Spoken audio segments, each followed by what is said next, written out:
With you, Sterling Holmes, Dylan Michaels. We got up until 2 o'clock. The next 4 hours, we've got you. A lot of stuff to get into. A jam-packed show today. Adam Teicher joins us at 11 o'clock. We got Braden Gall coming up at noon. Todd Lebo in the 1 o'clock hour. A little fact or fiction with Todd Lebo. Fact. You know, we had some fun with Todd yesterday with some Learn Funniest Best as he hung out with us in the 1 o'clock hour. Mick Schaefer still in Denver. Travel things going on in the Midwest. What are you making talking it about? very difficult. I told him just get in a car and drive. That's safer. Nope. So he was still in Denver yesterday. Todd Lebo hung out with us in the 1 o'clock hour. We did some Learn Funniest Best with him. So we'll do Fact or Fiction with Todd Lebo today. Then we'll, I don't know, play Sports or Leisure with Todd on Thursday. I'm why in. not? You I'm know, in, let's yeah. do some ZOUs with Todd. Have Todd in on Wednesday, tomorrow, when we give our final rankings for the Chiefs ZOUs. We've yet to do an EMA. I know. Every month a wager. Every month a wager. I know. We need to do an every month a wager. What did we do with KU? Oh, the rock chalk teams. The rock chalk picks. Yeah. So we just pick teams that we think are just straight chalk. Yeah, we're going to get around to those. Definitely get around to those sometime soon. I promise you that. And soon is a relative term. So whatever you guys think soon is, that's perfectly fine. What your thoughts are on that. But that's how the show lines up. Adam Teicher, Braden Gall, Todd Lebo over the next 4 hours. We'll talk some Chiefs here in this first hour. We also have some college basketball on the docket. A couple of interesting games coming up tonight for local teams. Mizzou and K-State in action. K-State, 7 o'clock. They are heading down to Oklahoma State. Look, they were 1-point dogs. And then Mizzou is hosting LSU. They are 6-point favorites in this one tonight, 8 o'clock on the SEC Network. I think these are pretty big games because K-State and Oklahoma State are going to be peers in the Big 12. K-State TCU peers. They lost that game on Saturday, and that was certainly disappointing for K-State because they finished, TCU does, on a 7-0 run.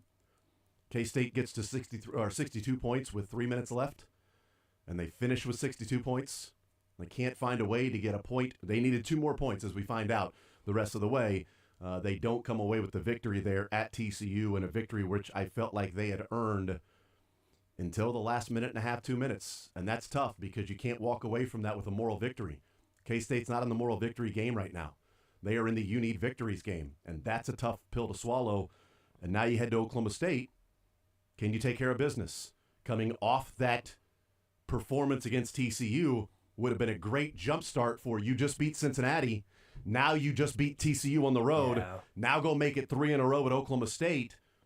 Now it's, do you bounce back from a really disappointing finish and a bad taste in your mouth, losing that game, feeling like the last 10 minutes of the game you had control until the last 3 minutes. So from 10 minutes to like 7 minutes, you felt like you were in control to a good degree. And then the last 3 minutes kind of feeling it slip away slowly, which is, I don't know what's worse. Having it slip away like that, and you're like, what the hell just happened? Like anytime you play KU at Allen Fieldhouse in the first 4 minutes of the second half, you're like, this team was up 8, and now they're down 5. What the hell just happened? KU first 5 minutes of the second half in Allen Fieldhouse happened. This one was like a slow, just bleed. Yes, death by 1,000 cuts. Just a pinprick here and a pinprick there. Here, a pinprick there, a pinprick. And the last 3 minutes, everything a pinprick, and they end up losing that game. But can they go to Oklahoma State against another peer in the Big 12, take care of business, get the win, and then move on from that? Mizzou, there are no must-wins at this time of year, but if Missouri wants to be a tournament team, there aren't many games on the schedule where they will be the better team on paper and in Vegas and playing at home like they are tonight against LSU. LSU just lost at home to Vandy. Mizzou went and got blown out by Auburn. They made it closer at the end when That's they were a cover, baby. It is a cover. That's a cover. It was a strange cover, and I'm glad I didn't touch it because I think the Mizzou covering was the wrong side of that. If you had Mizzou plus the points, I do think that was the wrong side. But doesn't matter. They end up covering. Now they've got LSU. It doesn't matter about a cover. It matters about just simply winning the game tonight because I think you need to get to at least 8 wins in the SEC. I think to feel really comfortable, you should get to 9 in the SEC. Can you be 9-9 and not 8-10. And to get to 9 wins, an LSU team at home is one you need to take care of business. That Auburn game was the least important game of the season for Missouri. You weren't going to win that game at Auburn. Like, I understand the thought process of, well, if you win, they weren't going to win that game. Yeah. By the way, Bruce Pearl is the definition of a coach you like when he's your coach. Oh, he's insane. But I also hate that anytime he complains, all of a sudden he gets every single call because, well, we can't upset Bruce Pearl. We can't upset a guy wearing a medium shirt. Like, okay, it's the weirdest. He's not going to mess around if he's wearing a medium shirt, man. But you're right. This is a massive game. This is a much bigger game for Missouri because you need to win this game. Yeah. Again, it's not a must-win game, but if you want to make the tournament, this is vastly more important than that Auburn game. Yeah. 913-912-4810. So some college basketball we'll get into. Some college football, obviously, with Braden Gall coming up at noon. He is our college football insider, and we will get his thoughts on these matchups coming up this week, which you can hear right here on Sports Radio 810 WHB and ESPN Kansas City. Get his thoughts on these games. He had Texas-Georgia Part 3 before the tournament started, and also said he was rooting for Oregon to finally break through. They ended up just breaking apart against Ohio State in that game. So we'll get his thoughts on that, what Notre Dame can do if Jeremiah Love and Howard Cross do not play in the game. They are both limited in practice. Notre Dame's already lost Riley Mills for the season, one of their best pass rushers. Howard Cross, another good pass rusher. Jeremiah Love, a playmaking running back. Notre Dame already lost their second tight end, so they're, essentially their Noah Gray, is done for the year with a broken foot. So Notre Dame has these injuries that are starting to stack up. And what does that look like against a Penn State team? And also the storylines that we talked about with these coaches in the college football playoff. With James Franklin, can he win the big one? Well, he's in the national semifinal. But if he loses to Notre Dame, you can really start to piece together what the conversation would be of, we said, can he win the big one? He won at home against an upstart SMU team, and then he won neutral site bowl game against Boise State, a team that was in the quarterfinals because they won the Mountain West. The pushback I gave to that was, if that was in the regular season, you'd be pumping your chest out saying, look at who we have beat. Look at these non-con victories. Yeah. It's incredible. Yeah. So I'm saying that'll be if he loses, yes. for the detractors of James Franklin can't win the big one, that will be the easy go-to of saying, well, yeah, but did he win the big one? Did he actually win the big one? Because he hasn't been able to do that. And then the national semifinal game, you win that when you're playing for a national title, and he lost to a banged-up Notre Dame team. It's Andy Reid when he was with Philly. Yeah. Yep. And so what you're saying is that Aller is Patrick Mahomes. Maybe. I'm not sure. 913-912-4810. So Braden Gall will talk about that. We'll also, he's there in Tennessee. Cam Ward or Shadur Sanders? Who are the Titans taking with the number 1 pick? They're keeping their GM in Ron Carthon. They're keeping their head coach in Brian. They just fired him. They just fired Carthon? Sorry, was that breaking news? Sorry. I should have said... They were supposed to keep him. I should have said there's talk of them keeping him, but my buddy in Nashville, Jared Stillman, yesterday afternoon said, I've been told Ron Carthon is out. I can't get confirmation from anybody with the Titans. Pretty odd. It's this radio silent. My guess is Carthon is out. So I shouldn't have said they're keeping Ron Carthon. I should have been smart enough to, remember the tweet that went out yesterday from my guy who's there that does afternoons in Tennessee, in Nashville. So their GM is out. Brian Callahan is staying. Oof. Which is funny because I actually think interesting. Ron Carthon has actually done a pretty good job drafting. It's been a case of a lot of injuries. I would have given him one more year at least. They might have said, hey, man, you traded a third rounder, the number 66 overall pick for L'Jarius Sneed, gave him $76 million, and he's played 5 games this year. You gave a guy who had a knee injury all year, and the Chiefs walked on him and got a third-round pick. Then you got the number 1 pick in the draft this year because of some of the decisions you made. He wasn't who traded A.J. Brown, right? That was a different GM. Was a different GM. Yeah, that was before. John Robinson. John Robinson, that's right. So John Robinson. Fired him. I don't then they fired Vrabel to keep this guy. Right, to keep Carthon. Yes. And now they fired Carthon, and Callahan is staying. Yeah. Ooh, boy, that's a really well-run organization. By the way, Jared in Nashville thinks the ownership is a big issue with the Titans. And you know, maybe he's right with some of these decisions that are being made. Well, you had a good draft. This past draft was good. You had J.C. Latham. You had Tavondre Sweat. Like, yeah, not bad. Maybe just me, but I would have given him at least another year. Maybe they don't trust him to pick the quarterback. He picked Will Levis, and maybe they go, we don't trust you to pick. You picked Willis and Levis. We don't trust you to pick the quarterback. Sure. We don't think you're going to pick. And so you're not taking Cam Ward or Shedeur Sanders. You're not the guy that we're putting into your hands. We're going to go get somebody else. Maybe that's Mike Borgonzi. There are now 2 GM jobs open. Nate Bargatze? Nate Bargatze. Well, he lives in Nashville, so that makes sense. But Mike Borgonzi, who was already, scheduled an interview with the New York Jets and their GM opening. That was the only general manager job opening until today. Now there are 2 open. I'm going to guess the Tennessee Titans will probably put in a request with the Chiefs to interview the assistant GM of a dynasty. The guy who's been the right-hand man to Brett Veach. I mean, Brant Tillis, Ryan Poles, those guys have already gotten jobs. Now, Tillis, assistant GM, not the actual GM there in Carolina, because that is Dan Morgan. I don't know how long we can boast about Ryan Poles. Exactly. If you ask Chicago Bears fans, but I'm saying shouldn't. The guys around what this team has been built are getting picked apart and picked off, which you would expect. Sure. I think it's happening a little slower than what I would have thought, but Borgonzi's the next one, and he's the right-hand man to Brett Veach. And so with 2 GM job openings, we talked yesterday about should he take the New York Jets job and have to answer to an 18-year-old kid? Probably not. Does he take the Tennessee Titans job and the number 1 pick in the draft? Not a bad gig. No. You got some players there, and you get your choice of Cam Ward or Shedeur Sanders. Who do you take? I don't know, man. Cam Ward just intrigues me so much. Shedeur Sanders scares me because it's so much of the Mahomes extreme of I'm just going to sort of play in the backfield and not trust the offensive line and sort of run around and try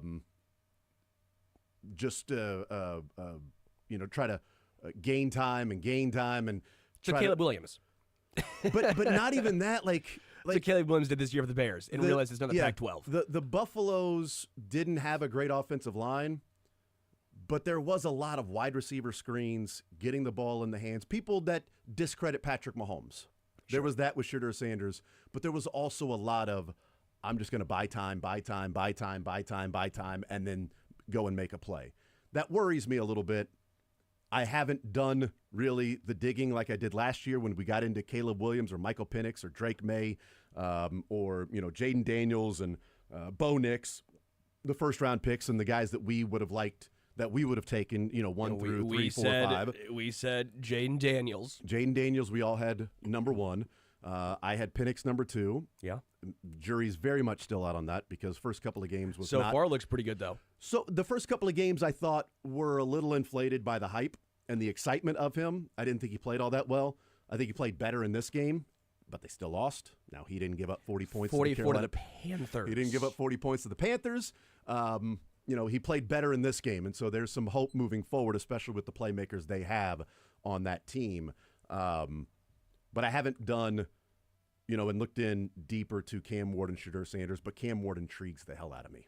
Like, there's something about Cam Ward that I'm just like, man, I may go that route. I may go. Feels like Marvin Harrison Jr. and Malik Neighbors. Yeah, where like you had the lineage on one side that Shedeur you couldn't Sanders go away feels from. like the Marvin Harrison Jr. You got Malik Neighbors, where it's like you see all these attributes and all these things. It's going to take a. And then you have Ladd McConkey. That's right. Yeah. I mean, by the way, people are saying that Joe Schoen saved his job. That John Mara is so impressed with Malik Neighbors drafting him that's why Schoen's still the GM there in New York. They had to find anything. Yes, right.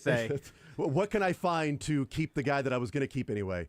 Right. But so thank you for the breaking news. Ron Carthen has been fired there in Tennessee. They have the number 1 pick, and Mike Borgonzi, one of the top GM candidates. That's a job I would take. I would absolutely take the Tennessee Titans job. You got a good fan base. You've got some history recently of success. Sure. And you got your pick of the quarterbacks that people feel like there are 2 that could be franchise guys. You just got to figure out which one. Are you taking Andrew Luck? You taking RG3? Are you taking Peyton? You taking Ryan Leaf? Who you taking number 1? Colts got it right. Chargers took what was left, and you can say they didn't get it right, but whatever. Tim Couch or Akili Smith? Was McNabb in that draft? Was Tim Couch, Achilles Smith, was that McNabb in that draft? I can't remember. It was like 1990. Who was the third quarterback there with that? It was like 99. 99. Because there were 3 straight quarterbacks taken, right? It was 1, 2, 3 were QBs. Tim Couch, Achilles Smith went to the Bengals. Couch to the Browns. Tim Couch 1. Donovan McNabb 2. McNabb Achilles and then Smith, Achilles. 3. Why did I think Achilles Smith was number 2? Because all the Philly fans booed Donovan That's right. McNabb when I they remember- made the yeah, pick. that's right, So yeah. that was like the big deal was that I'm pretty sure they all wanted Achilles Smith. And Tim then they booed Couch him. had the Jeff George profile. That guy's got a monster arm, but what else is there? And that and playing for the Browns didn't do him any favors. Dude, after those beat the 3, hell though, up. after those 3, 4 Edrin James, Hall of Famer. Nice. 5 Ricky Williams. 6 Torrey Holt. 7 Should be Champ Hall of Famer. by the 7 way. Champ Bailey Hall of Famer. Wow. You had Chris McAllister. You had Dante Culpepper. That- This is I mean- all first round. John Tate, first round. Culpepper should have gone to a Super Bowl. I mean, honestly, Javon Curse.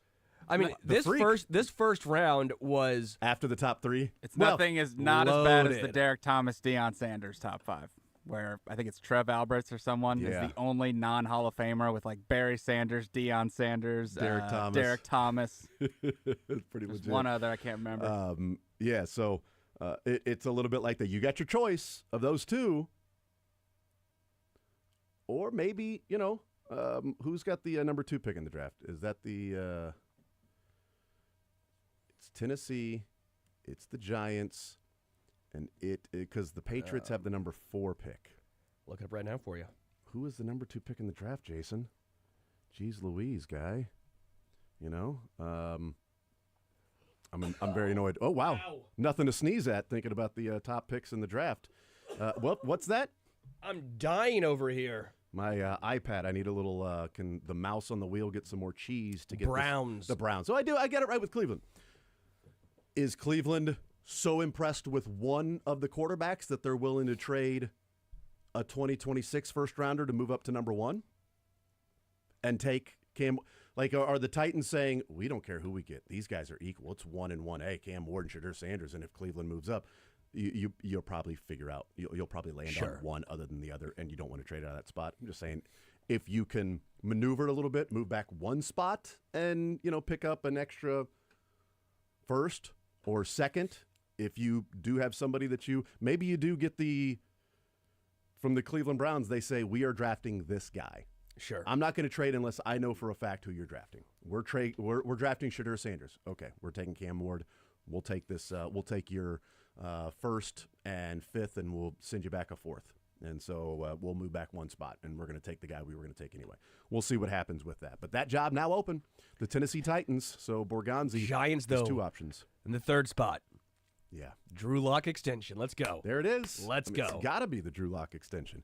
All right, 913-912-4810 is the text line.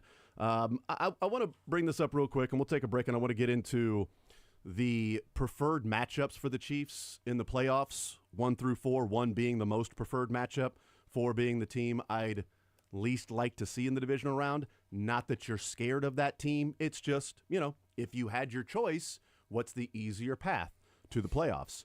We'll talk about that a little bit, but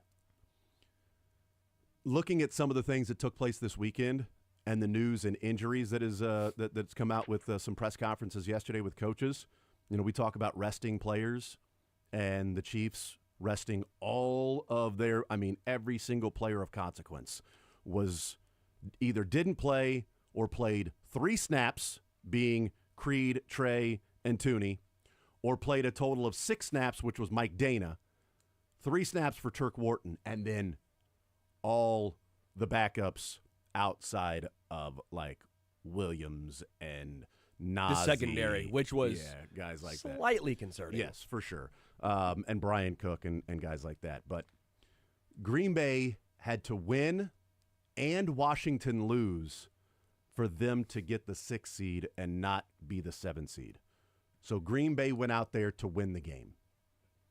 It would not have mattered because Washington won at Dallas anyway. So Green Bay was the 7th seed heading to Philadelphia. Christian Watson, torn ACL, and additional damage to where Michael Floor said, it's not good. Now they're talking about how much next year could be in jeopardy for Christian Watson in that game. It's football. It happens. That sucks. I understand why the Packers went out there and said, we're going to try to get the 6th seed because we would rather not go to Philadelphia. Yeah. And, hey, the Cowboys, who knows? With Trey Lance, the Cowboys might go and win that game. And it was closer. It was a closer game. So you've got Christian Watson out for this year and maybe the beginning of next year. And Jordan Love looks okay, but he did leave that game and didn't return, and Willis finished the game, and probably finished the game because at that point, like, what's the reason of bringing him back in?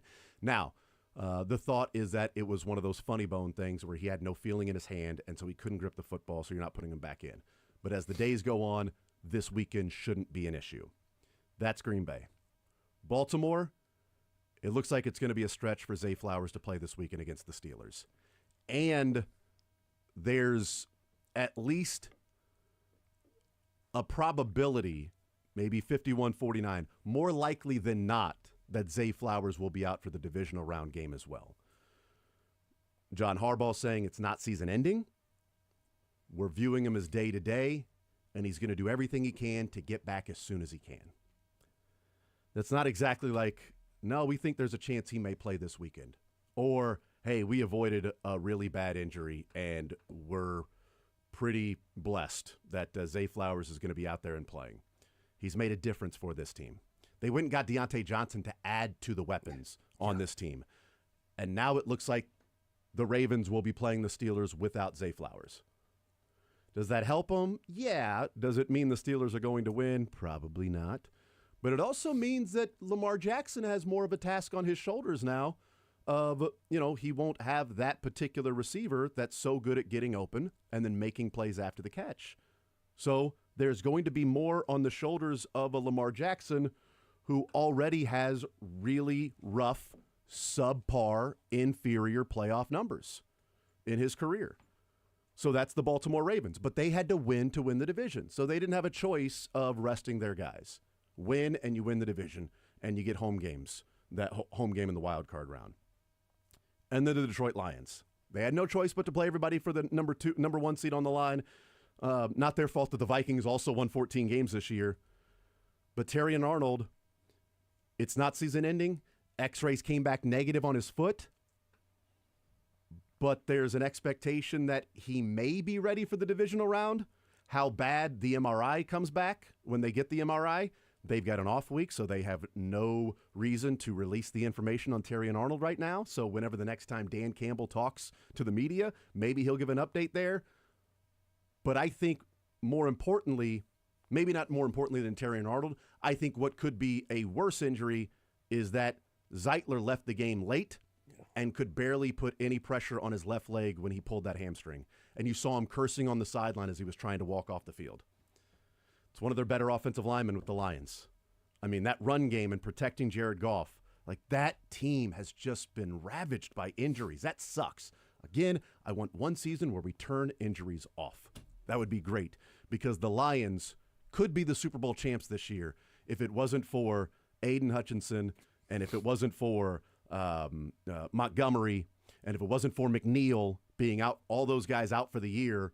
Although Aiden Hutchinson, there's talk about whether he could return for the Super Bowl and him sort of like a Jalen Watson type deal. They haven't opened up the window for Aiden Hutchinson, but it's like, well, the progress of his broken leg, it happened so early in the season that maybe there's a chance he can return.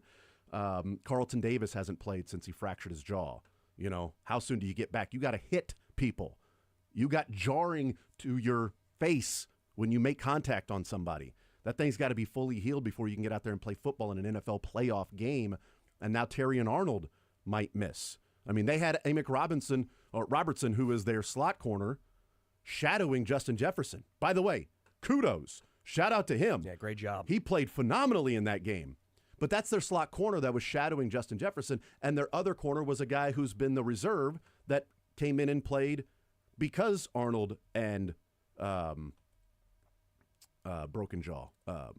I just mentioned his name, Broken Jaw from the Tampa Bay Buccaneers. Carlton Davis, because Arnold and Davis are now out. And Zeitler being out, I think is significant as well, especially with something like a hamstring like that. Former Raiders legend, Amick Robertson, too. Yeah, that's right. Louisiana Tech in the house, right? Yeah. Because he and L'Jarius Sneed were teammates. That's ridiculous. They were college. They were cornerbacks, and then senior year they moved Snead to safety. Yeah. And then ridiculous college. Yeah, Robertson was the Louisiana Tech had Robertson and Snead in their secondary. That's pretty legit. 2 fourth-round draft picks too. But the Chiefs didn't have to deal with that. They had the shoulder injury to Shamari Connor. We don't know the latest with that. Left the game, didn't return. No idea. We'll find out. We believe maybe on Friday there will be a press conference with Andy Reid. On Friday, not a fast Friday, just a press conference with Andy Reid. And then next Monday we'll be back, we think. Well, no, it might be different because they're playing on a Saturday. So next Monday will be their Tuesday because they're playing on a Saturday. Oh, we're here again. We're doing it again with the Chiefs. So we'll find out what the latest is with Shamari Connor, and we'll get into that. But the Chiefs earned the right to rest their guys and not be dealing with some of these things and worrying what's going to go the next week. Like with Mahomes and the concussion or the unconsciousness against the Browns. Is he going to play next week? The turf toe against the Browns. Is he going to play? How good is he going to be? And, of course, the ankle that we monitored. He didn't have an ankle monitor. He's not, Chiefsaholic. But the ankle that we monitored for a week between that Jags game and the Bengals game in the AFC Championship, that Bengals fans, as they become more and more pathetic, still thinks Mahomes was faking that injury because it's the only way they can wrap their minds around somebody going out and playing a performance on a high ankle sprain like that. They can't imagine that happening because their quarterback gets hurt and misses the season. Am I wrong? No. We'll talk about the preferred opponents and preferred matchups for the Chiefs. And, boy, I don't know if you saw how pathetic it got yesterday with the Bengals. I'm not sure if you saw. You ever check out change.org? There should be some change with the number of people there in that fan base. That's all I'm saying. More Zone next.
because I don't really want to miss an opportunity to have some fun at a fan base that flew too close to the sun and tugged on Superman's cape with Burrowhead. Spit into the wind. That's right. It blew right back in their face. And you don't mess around with Jim. That's right. They have not won a game against the Chiefs since the "we see y'all at Burrowhead." So anyway, the Chiefs did what was best for the Chiefs on Sunday, and Bengals fans have collectively lost their minds for the most part. There are plenty of Bengals fans that I'm friends with that are like, "Yeah, man, I ain't on board with what's going on. We lost 8 games. We lost to the Patriots. Beat the Patriots, and you're in the playoffs. Nobody to blame but ourselves, right?" So there's some logical fans. Just as I think there's a fringe of Chiefs Kingdom, Chiefsaholic, and the lady in Pittsburgh who said that Chiefsaholic was like a god. I think that would be the fringe fanatic. I don't think she represents the Chiefs fans. But change.org. Now, this has been taken down. Change.org. Sign this petition. Put the Bengals in the playoffs. The Bengals should be in the playoffs as a 4th wildcard team since the Chiefs obviously threw the game. Under the unfair act clause, the Chiefs throwing the game against the Broncos today should result in the team facing violations for their actions as they definitely undermine the integrity of the game. Sign this petition. Put the Bengals in the playoffs. Did it work? Now, not yet. Okay. The NFL has not ruled yet. I bet they're close. Yeah, because this petition is really, it's really close to being on Roger Goodell's desk. It's legit. Supreme Court it. Couple things here. 1, it's either been taken down, or 2, it might have been fabricated. But benefit of the doubt with that fan base is lost. They don't get benefit of the doubt. And the reason they don't get benefit of the doubt is because of the losing of their collective minds yesterday, and also what we briefly joked about 2 years ago after the Chiefs beat the Bengals in the AFC Championship game, Mahomes with one ankle. After that game, we briefly joked about this. We stopped because we were talking about the Chiefs going to the Super Bowl, and that was the change.org petition that's still up. A game do-over. Bengals versus Chiefs. After watching the game and analyzing what we all witnessed, I think it's safe to say we should get a do-over. Way too many times the refs overlooked things the Chiefs players were doing, but when Cincinnati did it, we got called for it. Due to the fact, by the way, D-O, due to the fact it wasn't a Chiefs versus Cincinnati game, it was a Chiefs versus refs game. If you think the NFL should review the game and consider a do-over, sign this petition. That's why there's no benefit. You may say, yeah, but that change.org thing about the, put the Bengals in the playoffs, that's fake. That's not real. Okay? Well, 1, y'all lost your collective minds on Sunday, and you already had, and it's still active, they haven't done a do-over yet, a change.org petition to have a do-over, to sign the petition to get a do-over for the Chiefs and Bengals game. There is no benefit of the doubt. How do they wake up and tie their shoes in the morning? Is it Velcro? Probably. Can yeah. they? Can so easy though. Can they walk and chew gum at the same time? I don't tie my shoes once and then I just sort of slip them on and off. How do you go through Smart. life always being the victim? How do you never realize, hey, maybe don't go 9-8? Hey, maybe don't do dumbass things in important moments. I that's just Chiefs fans. When D Ford was offsides, at least me personally, we were mad at D Ford. We were mad at D Ford. We weren't mad Yeah. at the refs, right? Now, since then, when the whole conspiracy theories come out about Patrick Mahomes being the most protected quarterback and if this and that, we've pointed out the Chris Jones roughing the passer call. Sure. But I don't remember yelling about the Chris Jones roughing the passer call on that Monday or Tuesday or Wednesday or Thursday after. It was, this is the D Ford game. This is how close they were. Yes. What are the moves that are going to be made? How do you get over the hump of the Patriots? Bob Sutton gone. What do you do defensively? Patrick Mahomes, there is hope and optimism. How soon does Mahomes have to win one to make sure there is no monkey on his back as, this great quarterback? But yeah, but that's just my point is we looked inward. You didn't blame the other team or other Refs. circumstances, which again, it's such a loser's mentality. And it's why I say I almost feel bad for Bengals fans because they see what's crumbling down, which is the lack of funds to pay Jamar T, Trey Hendrickson. They've already had to get rid of the majority of their good defensive players, which culminated in Lou Anarumo getting fired, which everyone around the league is saying, wow, way to fire the only good part about your defense outside of Trey Hendrickson. Thank you. The people who said, well, they went 9-8 with Jake Browning. Good luck when they go 9-8. They'll never go 9-8 with Joe Burrow. I remember that. Well, tweet they that went out. 9-8 with Joe Burrow. Good luck rest of the NFL. The Bengals went 9-8 with Jake Browning. There's no chance they're going to go 9-8 with a healthy Joe Burrow all year. You had your chance. Good luck the rest of the NFL. And they did. It took that year. The only time the Bengals have made the playoffs this is interesting. The only time they made the playoffs was when Lamar Jackson has been injured. So that's a interesting little tidbit as well. So at some point, I almost feel for them. They have one game they hang their hat on in their entire basically career. Yeah. The history of the Bengals, that's their crowning achievement was beating the Chiefs in the playoffs one time. Yeah, it's certainly the modern crowning achievement because of, the 80s and playing playing the 49ers and things like that. They were a fun franchise. Sure. I mean, I really liked their They've been the same franchise their entire existence. Right. In the 80s, I liked their uniforms. Like, I was pulling for them because I didn't want to see the 49ers win again, right? I'm just like, oh, this is a fun little It's funny, though. fun story. Think about your mindset, though. Yeah. It's like the same way. It's the same throughout Chiefs time. It doesn't are the matter who it Niners. is. Right. Yeah. The Chiefs are the Niners Which, now. at the time, you were probably right because you're a Chiefs fan. You don't Right. care about the 49ers at all. No. Yeah. And even though the Bengals were in the AFC, it's like, oh, this is kind of fun. Right. This is cool. And I really like their helmets. Their helmets are pretty legit. And the Iggy Shuffle was probably also 100%. Yeah. Collinsworth, I liked his commentary on games. And I used to look at Chris Collinsworth and go, this guy, I mean, stop it, Chris. This guy in these plays he's making, Mike, stop it. That's what when I watched Bengals games, that's what I thought constantly. But we do start to see why their symbol is a B, because it's very beta mentality that they have right now. And there's no A around there, okay? They don't have that mentality right now. It's a very secondary view of woe is me life, and they're missing those guys to take them to the next level. And that's an issue. So the symbol and logo being a B is really perfectly fine. Also, if you go to change.org and look up Bengals, there is a petition that's still there from 4 years ago to change the name of the Cincinnati Bengals to the Cincinnati Boners. Still up. You can go and sign that petition if you want to. More Zone next.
Holmes, Dylan Michaels heading up until 2 o'clock.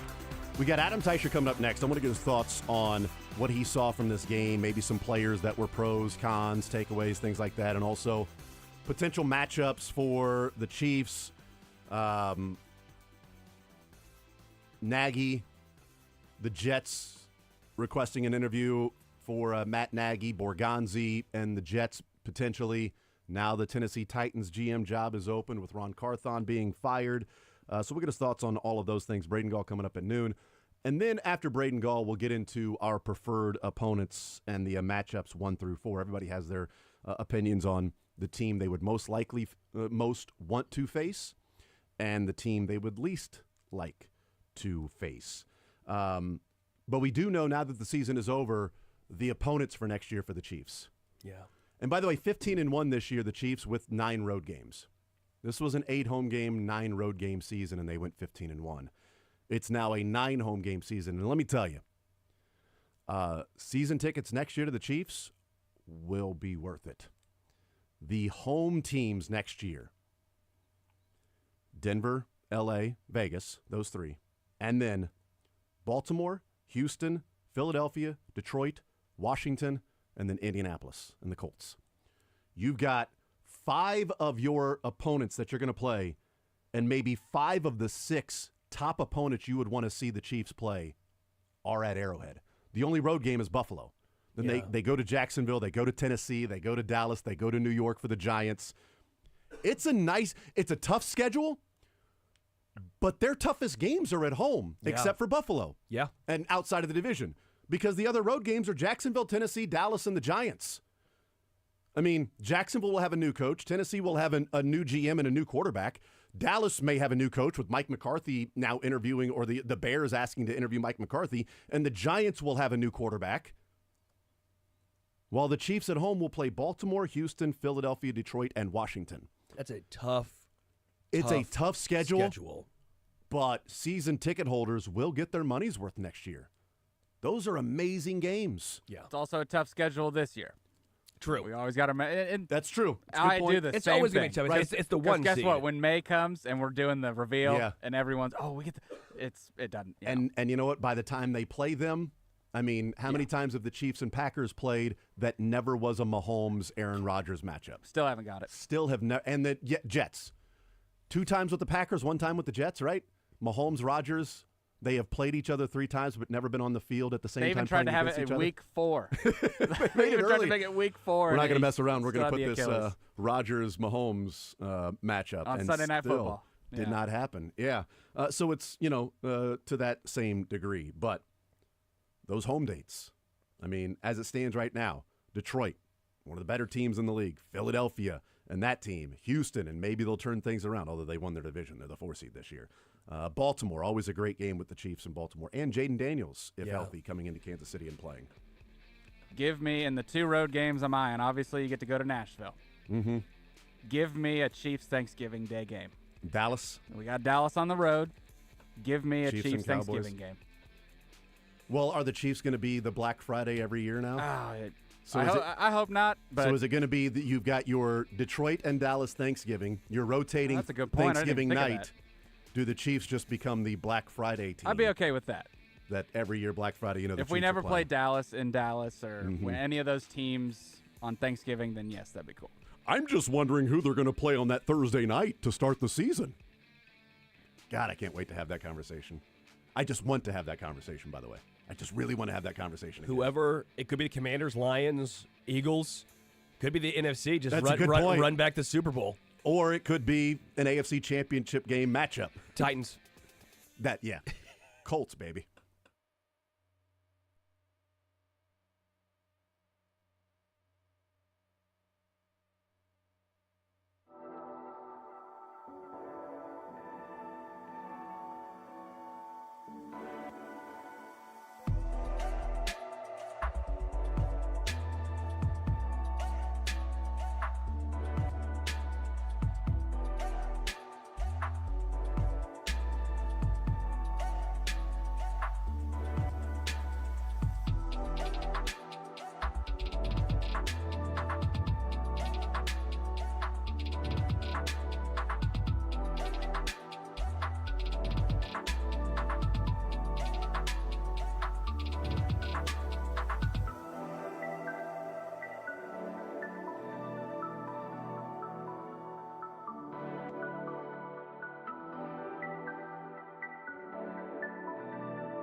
All right, we continue right here on Sports Radio 810 WHB, Tuesday edition of the show.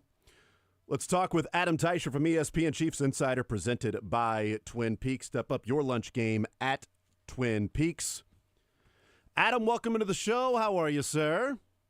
Good, Jason. How are you doing today? I am doing just fine. How was your travel to and from Denver?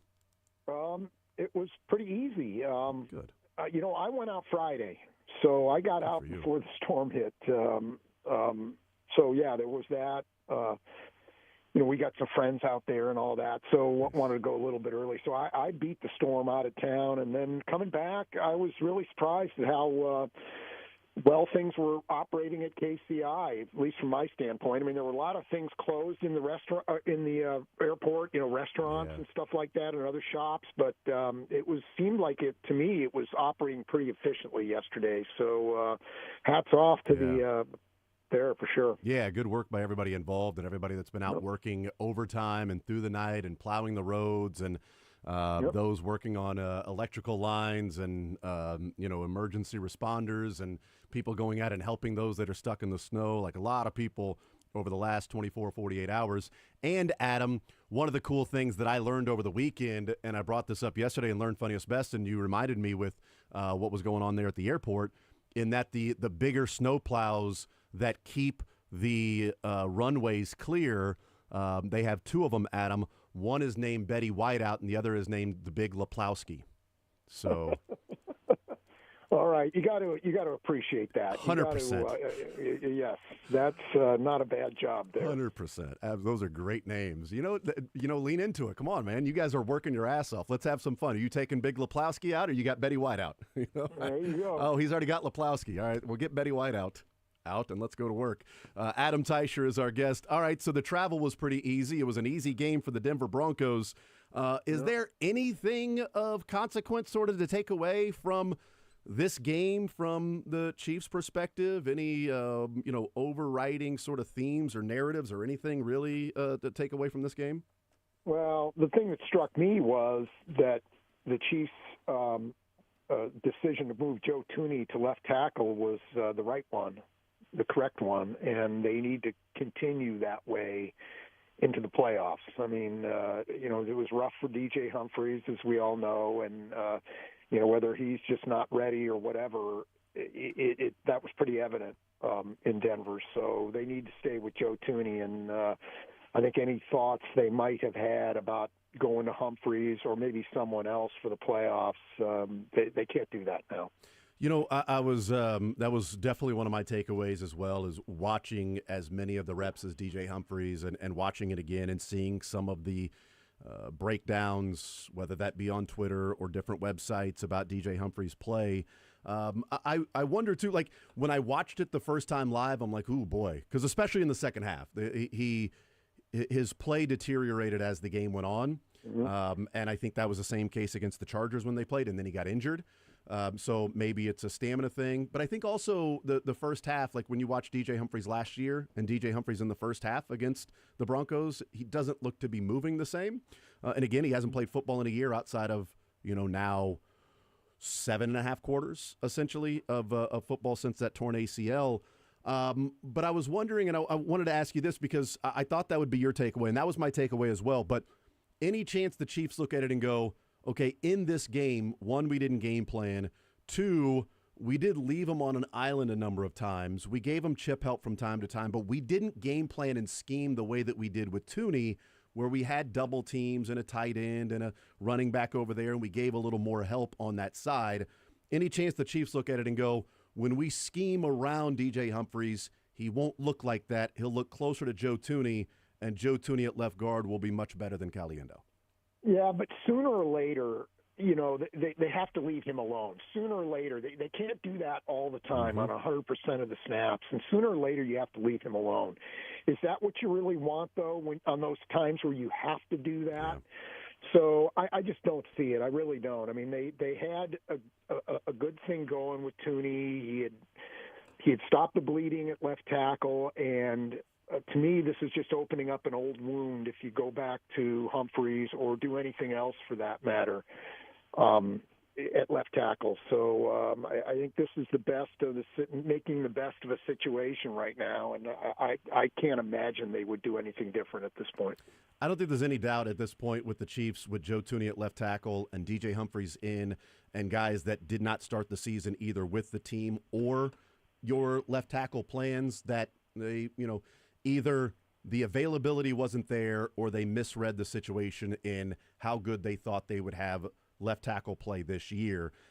And that would tell me, based on experience and history, Adam, that that's going to be, if it's not priority one, it might be priority 1A to not misread the situation and to not be in a situation where Joe Thuney's got to move out to left tackle, or you sign a guy who is recovering from a torn ACL and didn't play this year to come in and maybe be your answer, that whatever they thought was going to be the case that they misread, they'll do what they can that's available this offseason to make sure they're not in this position in Week 17, Week 18 into the playoffs, barring injury to whoever they feel like that answer was.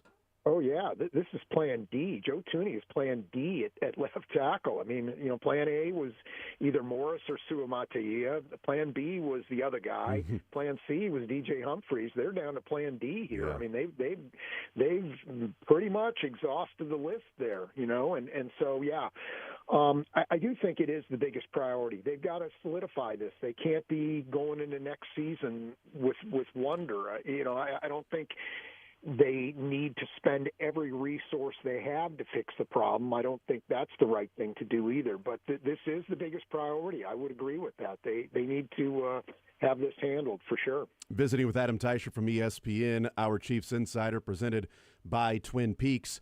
I went back and watching the game again and knowing what, Pro Football Focus grades were. Again, it's a data point, but knowing what the grades were that were there, DJ Humphreys got a grade of 10 in pass blocking.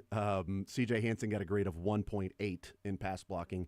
That tracked. C.J. Hansen was pretty rough, but watching it again, I'll be honest, Adam, I wasn't entirely impressed the first go-around with the overall backup offensive line. And watching it again, I'm watching Hunter Norzad, and I'm going, wait a minute, I think there's something here. Like, he more than held his own. I don't remember him getting beat at all. He was aware of the handoffs.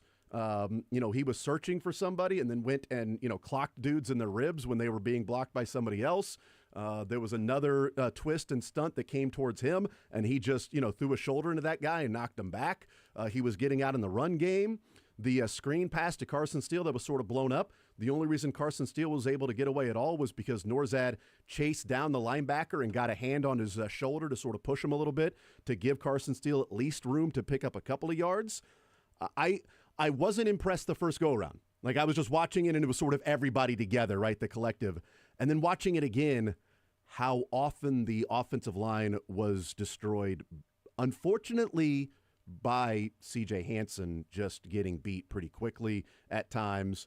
And Kingsley at times showed that he looked pretty good at left guard, and at other times he was needing the double team. But I'll be honest, Adam, I wasn't expecting, just watching the offensive line and another watch last night, to come away going, all right, well, let me now focus more on Hunter Norzad. Okay, focusing more on, wait a minute. All right, this guy looks pretty good. And he ended up getting the highest pass blocking grade of any Chiefs player in the game on Sunday, did Hunter Norzad. Yeah, and you look at the Chiefs' offensive line in that game, and they were starting 3 rookies, all of whom have played very little, particularly Hansen and Norzad. And they were starting a guy who hadn't played in a while, DJ Humphreys, and he's coming off the ACL, and we know all of his story. And so, probably in retrospect, what did you really expect? What was reasonable to expect from this group? And I think we saw what the reasonable expectation was. But to say, well, they all stink and we're going to pitch them all out into the snow here. No, I don't think that's right at all. I mean, going forward, I think Hunter Norzad's going to be part of this. I think he'll be a starter or a top backup at some point, and probably the same goes for Kingsley Suamataia. I don't know about C.J. Hansen. We'll see about him, but I feel like there are things to salvage from this. Yes. Are there going to be any Pro Bowls out of that group? Pro Bowlers? Well, probably not. But can they be part of a productive offensive line? Maybe a couple guys can. Yeah, and I think you saw a little bit of the athleticism with Kingsley in the run game, not necessarily in the passing game. Although I did like the communication and the passing off of the different twists and stunts between he and DJ Humphries. That was at least encouraging that there's been more of an emphasis on that, because that was, if the backups are doing it, then there's full expectation that the starters should be able to do that, Adam, because that was something that was a real problem with this team throughout the season of not picking those up, and they were doing a good job. But I thought Kingsley and his athleticism getting to the second level it showed there as a left guard. I don't know what his future is going to be. Maybe it is going to be at left guard, but we'll see. I do wonder if Hunter Norzad becomes Allegretti, that, this guy can play guard and also be your backup center. Because, again, as a center, so he was doing a lot of double teaming and things like that. For full context, he didn't have a whole lot of guys lining up in front of him. But when he did, that dude didn't pressure. He barely got past Hunter Norzad, or got past the line of scrimmage, or where Hunter Norzad was based up to sort of block him. I don't know. The Chiefs would be able to tell if Norzad's a guy that can be, maybe like an Allegretti, a guy that's 6'3", 315, 320. Can he be a guard and the backup center? Because, again, it's one game and it's a small sample size, Adam, and it's like 29 plays that they were playing. But there were a lot of pass blocking reps, and in the run game, I like what I saw too. So I don't want to go overboard on Norzad. Maybe it's overboard on Norzad because of underwhelming on Humphries and Hansen and Kingsley at times. Yeah, it was definitely rough overall, and but again, what should we have expected? With that group, I think that's what they got was pretty reasonable. And I'm glad that they went against a team that was playing like a playoff game, because I think we got a real true indication of what they would look like against a team that has a good front and is trying and is game planning. Because the last few times that they've rested guys, they've gone up against teams that weren't playing for anything either. So you had a team that was fully motivated, game planning, scheming. I think you got more of a true indication of what it would be in the playoffs if these guys are filling in. So, again, maybe that's why I was a little more optimistic on Hunter Norzad. What did you think of Carson Wentz? We're talking about the offensive line and certainly not doing him any favors in that game. I don't know that he did himself any favors at times in the game with a couple of pretty inaccurate passes when he had time. What did you make of Carson Wentz, and how much is there now a concern from a Chad Henne or a Matt Moore to if Carson Wentz has to come in and run the offense for a series or two? Yeah, that was pretty rough too, and you could tell he was pretty frustrated with himself at times during the game when he missed a guy that he should have hit. You could tell that was not sitting well with him, and so yeah, I thought that part of it would probably be a little better, but he looked like a guy who hadn't played in since August or whatever. So it's it looked pretty rough. I'm going to stand by this statement that I made after training camp, because I still think it's true that the ceiling for the Chiefs with their backup quarterback is higher now with Carson Wentz than it has been for any backup quarterback they've had since Holmes was their backup quarterback. So that includes guys like Chad Henne and Blaine Gabbert and Matt Moore. I think the capabilities here are a lot higher. That doesn't mean they're going to reach them, but I still think that with his ability, Carson Wentz, the Chiefs can accomplish better things if they have to play with Carson Wentz in a big game or big games in the playoffs. I still think that is the case. I think if they were to put Chad Henne out there at quarterback in the playoffs, what do you have a right to expect? I mean, he did a great job when he filled in, but can they win a game with him? Could they win 2 games with him? I think the chances of that are better with Carson Wentz than with any of those other guys. And I will say, though, the when you've got the number ones out there, like you were talking about in training camp, and scheming and game planning around them, that Cleveland game when he came in to run that last possession up 21-7, those first 3 plays looked fine. He drops back, scrambles for 2 yards, hits Hopkins for 8 yards, hits Xavier Worthy for 12 yards, and some of those were quick hitters, but it was also take the snap, see the guy drive the football, they catch it, and they pick up extra yards. He had those guys helping him out, as opposed to Watson or Remigio and guys like that against that secondary of the Denver Broncos. He wasn't given a whole lot to work with. I saw somebody, I think on Sunday night, said Carson Wentz and Casey Prenters. I'm supposed to make chicken salad out of chicken bleep. And Carson Wentz, wasn't able to do that. But in that drive against the Browns, I mean, they then handed it off to Hunt and Pacheco after that and then punted. But those first 3 plays, Wentz didn't find anybody, picked up 2 yards, and then found Hopkins, found Xavier Worthy. Both of those were schemed up receptions, and he looked fine. He drove the ball, read the defense, got it where it needed to be, on time, accurately, moved the sticks, moved the chains. Yeah, so. Yeah, I'm a little puzzled by all the I don't know what the despair from Chiefs fans about what happened in Denver. I mean, listen, the Chiefs asked for this result of that game. I mean, they benched their starters, their key players, against a team that was pushing, that needed to win to make the playoffs. Yeah. I mean, I don't know what you really expected there. But the Chiefs, they got the result they asked for, but they also got the other thing that they wanted. I mean, the 13 guys didn't play. Mahomes, Kareem Hunt, Pacheco, Hollywood, Hopkins, Kelsey, Juwan Taylor, Chris Jones, Karlaftis, Bolton, Tranquil, Justin Reed, McDuffie. They not only kept those guys out of harm's way, but they gave those guys some extra rest at this time of year. So I think, again, the Denver experience was a positive one for the Chiefs, I think, because of that. And I'll throw in Creed, Trey, Tooney, who played only 3 snaps. Yeah. Turk Morton played 3 snaps, and Mike Dana played 6. Yeah, Noah Gray played 4 plays. That's right, yeah. Xavier Worthy played 1 snap. So, yep. It's they got 17 guys basically the day off, and I feel like that will do the Chiefs more good than 38-0 will do them bad. Yeah, I looked at a couple different ways, Adam. One was, if you want to know what a preseason game or a team viewing it like a preseason game with backups and a generic game plan against the team playing a playoff game, there you go. That's what it would look like. Also, if the Chiefs didn't have those 17, 18 players on this team and played every game like that, they'd have the number 1 pick in the draft. I mean, that's what those 17, 18 guys turns out are pretty significant, obviously pretty talented players. But that's also, like, the Broncos are good, and they had everything to play for, and you take those 18 guys off the field, the Chiefs are picking number 1 in the draft with that team that they threw out there against the Broncos.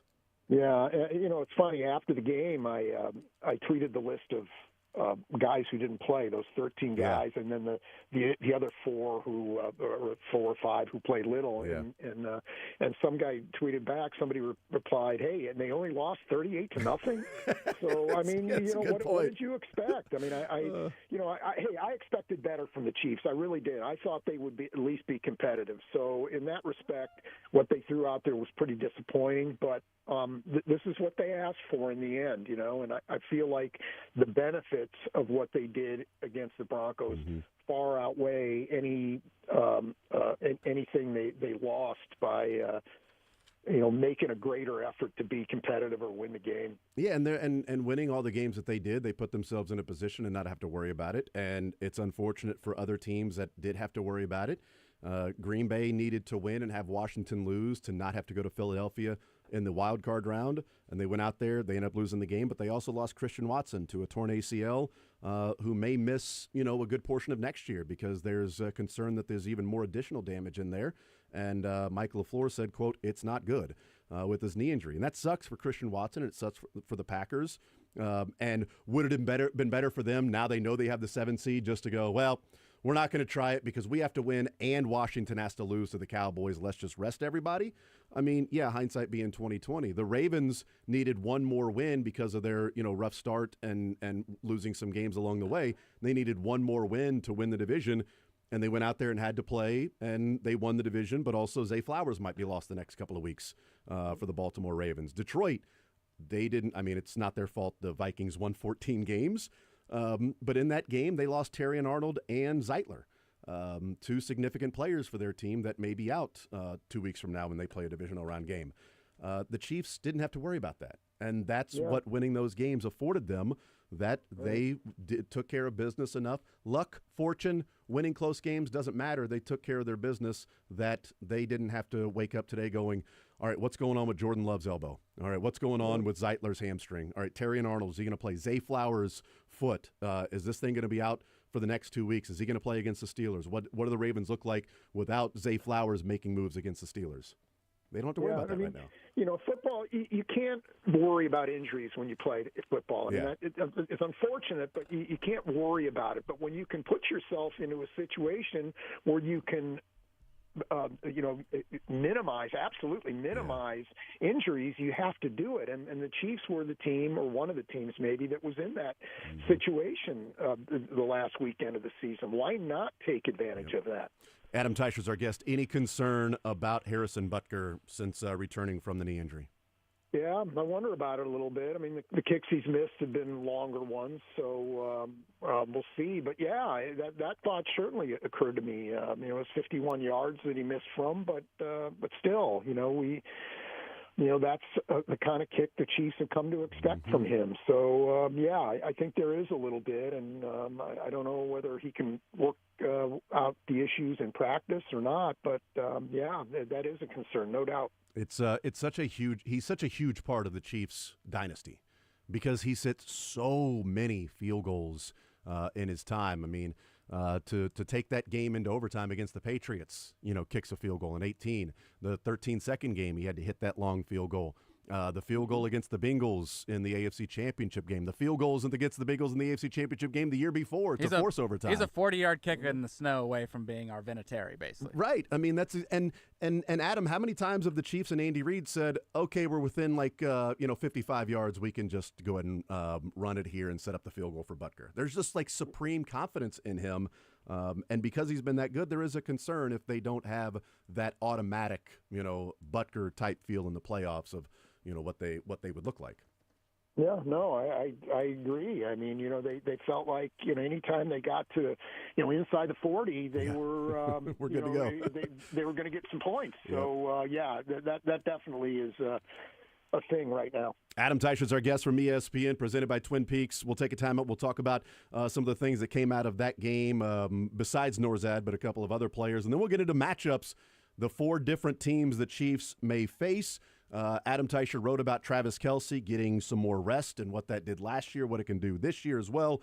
And we'll ask Adam about Matt Nagy and Mike Borgonzi, not Nate Bargatze, Mike Borgonzi, and their interviews coming up. And now 2 different GM job openings in the NFL with the Jets and now the Tennessee Titans. We'll take a time out. One more segment with Adam Teicher next.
Radio 810 WHB, Jason Anderson with you. Sterling Holmes, Dylan Michaels, hanging out with Adam Teicher from ESPN, Chiefs Insider, presented by Twin Peaks. Adam, you wrote today about Travis Kelce, or at least it was published today, this morning, about Travis Kelce and the hopes of getting him to look like he did a year ago. And certainly we have the evidence at hand of what happened last year and how good Travis Kelce was last year in the playoffs. The last 3 games he played of the 2023 season, he had 13 receptions for 88 yards and no touchdowns, which over the course of the season would be 74 catches for less than 500 yards. In the 4 playoff games, 32 catches, 347 yards, and 3 touchdowns, Adam, which would roughly translate to, over the course of the season, 136 catches, 1,500 yards, and 13 touchdowns. So quite the different player. How much is it attributed to the mental rest, the physical rest, him getting older? How much is it that, the playoffs, the lights turn on, and these players on this team, Mahomes is a better player in the playoffs, Kelce's been a better player in the playoffs, a combination of that the lights are brightest, they go out and play, but also you had a fresh Travis Kelce. Yeah, I think that's a big thing of it. It was interesting what Matt Nagy had to say about him. He really thought that of all the players who got to sit out that last game last season in L.A. against the Chargers, Travis Kelce was the one who benefited the most. That he kind of saw a different guy when the Chiefs came back to practice the next week. So I don't know. I'm wondering, whether this little break that they're getting now, I guess it's not such a little break, it's kind of an extended break, what that does for him. I don't think the Chiefs need him to be the player he was for them in the playoffs last year. I mean, they've got, Worthy and Noah Gray is coming along, as we know, and some other guys. So I don't know if they need him as much, but they might, and certainly, is he going to be there to deliver it for them? I don't know. My sense is that he will be. Yeah, and certainly he was last year, and they needed him to be that guy. They needed MVS to catch a couple of deep passes. He did that against the Bills, and he caught that last pass against the Ravens. Yeah, that deeper pass. So they had to have different guys step up at different times to win those games, and they did that going on the road. This road shouldn't be as difficult, but nothing is going to be easy in the playoffs. These matchups that we see, the Chiefs can face any of 4 teams, Houston, L.A., Pittsburgh, Denver, of these matchups. Is there one in particular that you would like, let's say, the least? Is there a team that you're like, you know what, I just really don't want to see that team that the Chiefs face? Not that they would be scared of them, but that would be a tricky matchup for them. Yeah, I definitely think there's one of them, and I think that's the Broncos. That's been a difficult matchup for the Chiefs. Even if you can throw out the 38-0, I mean, that's been a difficult matchup for the Chiefs. They had to make a great play to win the game at Arrowhead a couple months ago against the Broncos. You remember how ugly the 2 games against Denver were last season. Mm-hmm. I don't think that's a great matchup for the Chiefs. And, I kind of got a chuckle out of all these conspiracy theorists who said, well, the Chiefs lost so they wouldn't have to play Cincinnati in the playoffs. I think the Chiefs would rather play the Bengals right now than the Broncos. I truly believe that, and I think they believe that if you were to ask them. So, that's the team, I think, of all 3 of them that the Chiefs would least like to show up in Arrowhead Stadium. I don't think that's going to happen because I don't think the Broncos are going to go to Buffalo and win, but who knows? Yeah, what kind of chance do you give Denver there in Buffalo to go and win the game? I like them plus the points. I got them plus 9.5 yesterday. It's now down to 8.5, but I like them plus the points. But I'm not sure they'll go and win. But I think that's an interesting matchup because of what Buffalo relies upon and how good Denver is at certain spots that counter what Buffalo does. I think Buffalo wins, but how much of a chance do you give the Broncos to go there and actually pull off a crazy upset with a rookie quarterback in Bo Nix? Yeah, I think it's going to be tough. I mean, stranger things have happened. I mean, it wouldn't completely stun me, but I do think, that Buffalo is a tough place to win. It really is. And, you mentioned that Bo Nix has seen a lot of things as a rookie, but he hasn't maybe seen anything like that. I mean, that's going to be a tough atmosphere. And the other thing I wonder about is I think maybe last week was the Broncos playoff game, beating the Chiefs to get in. That was a big deal in Denver. Everybody was talking about it before the game. Hey, it would be an epic collapse if they lost their last 3 games and missed the playoffs for the 9th straight year, the 10th straight year, whatever it is for them, and or would have been for them. And so, getting that done, I think, was a huge thing for that program. And I don't know, what do they have left in the tank, against a veteran team who, in the Bills, that was able to give a lot of their starters the day off. I just think that's going to be tough.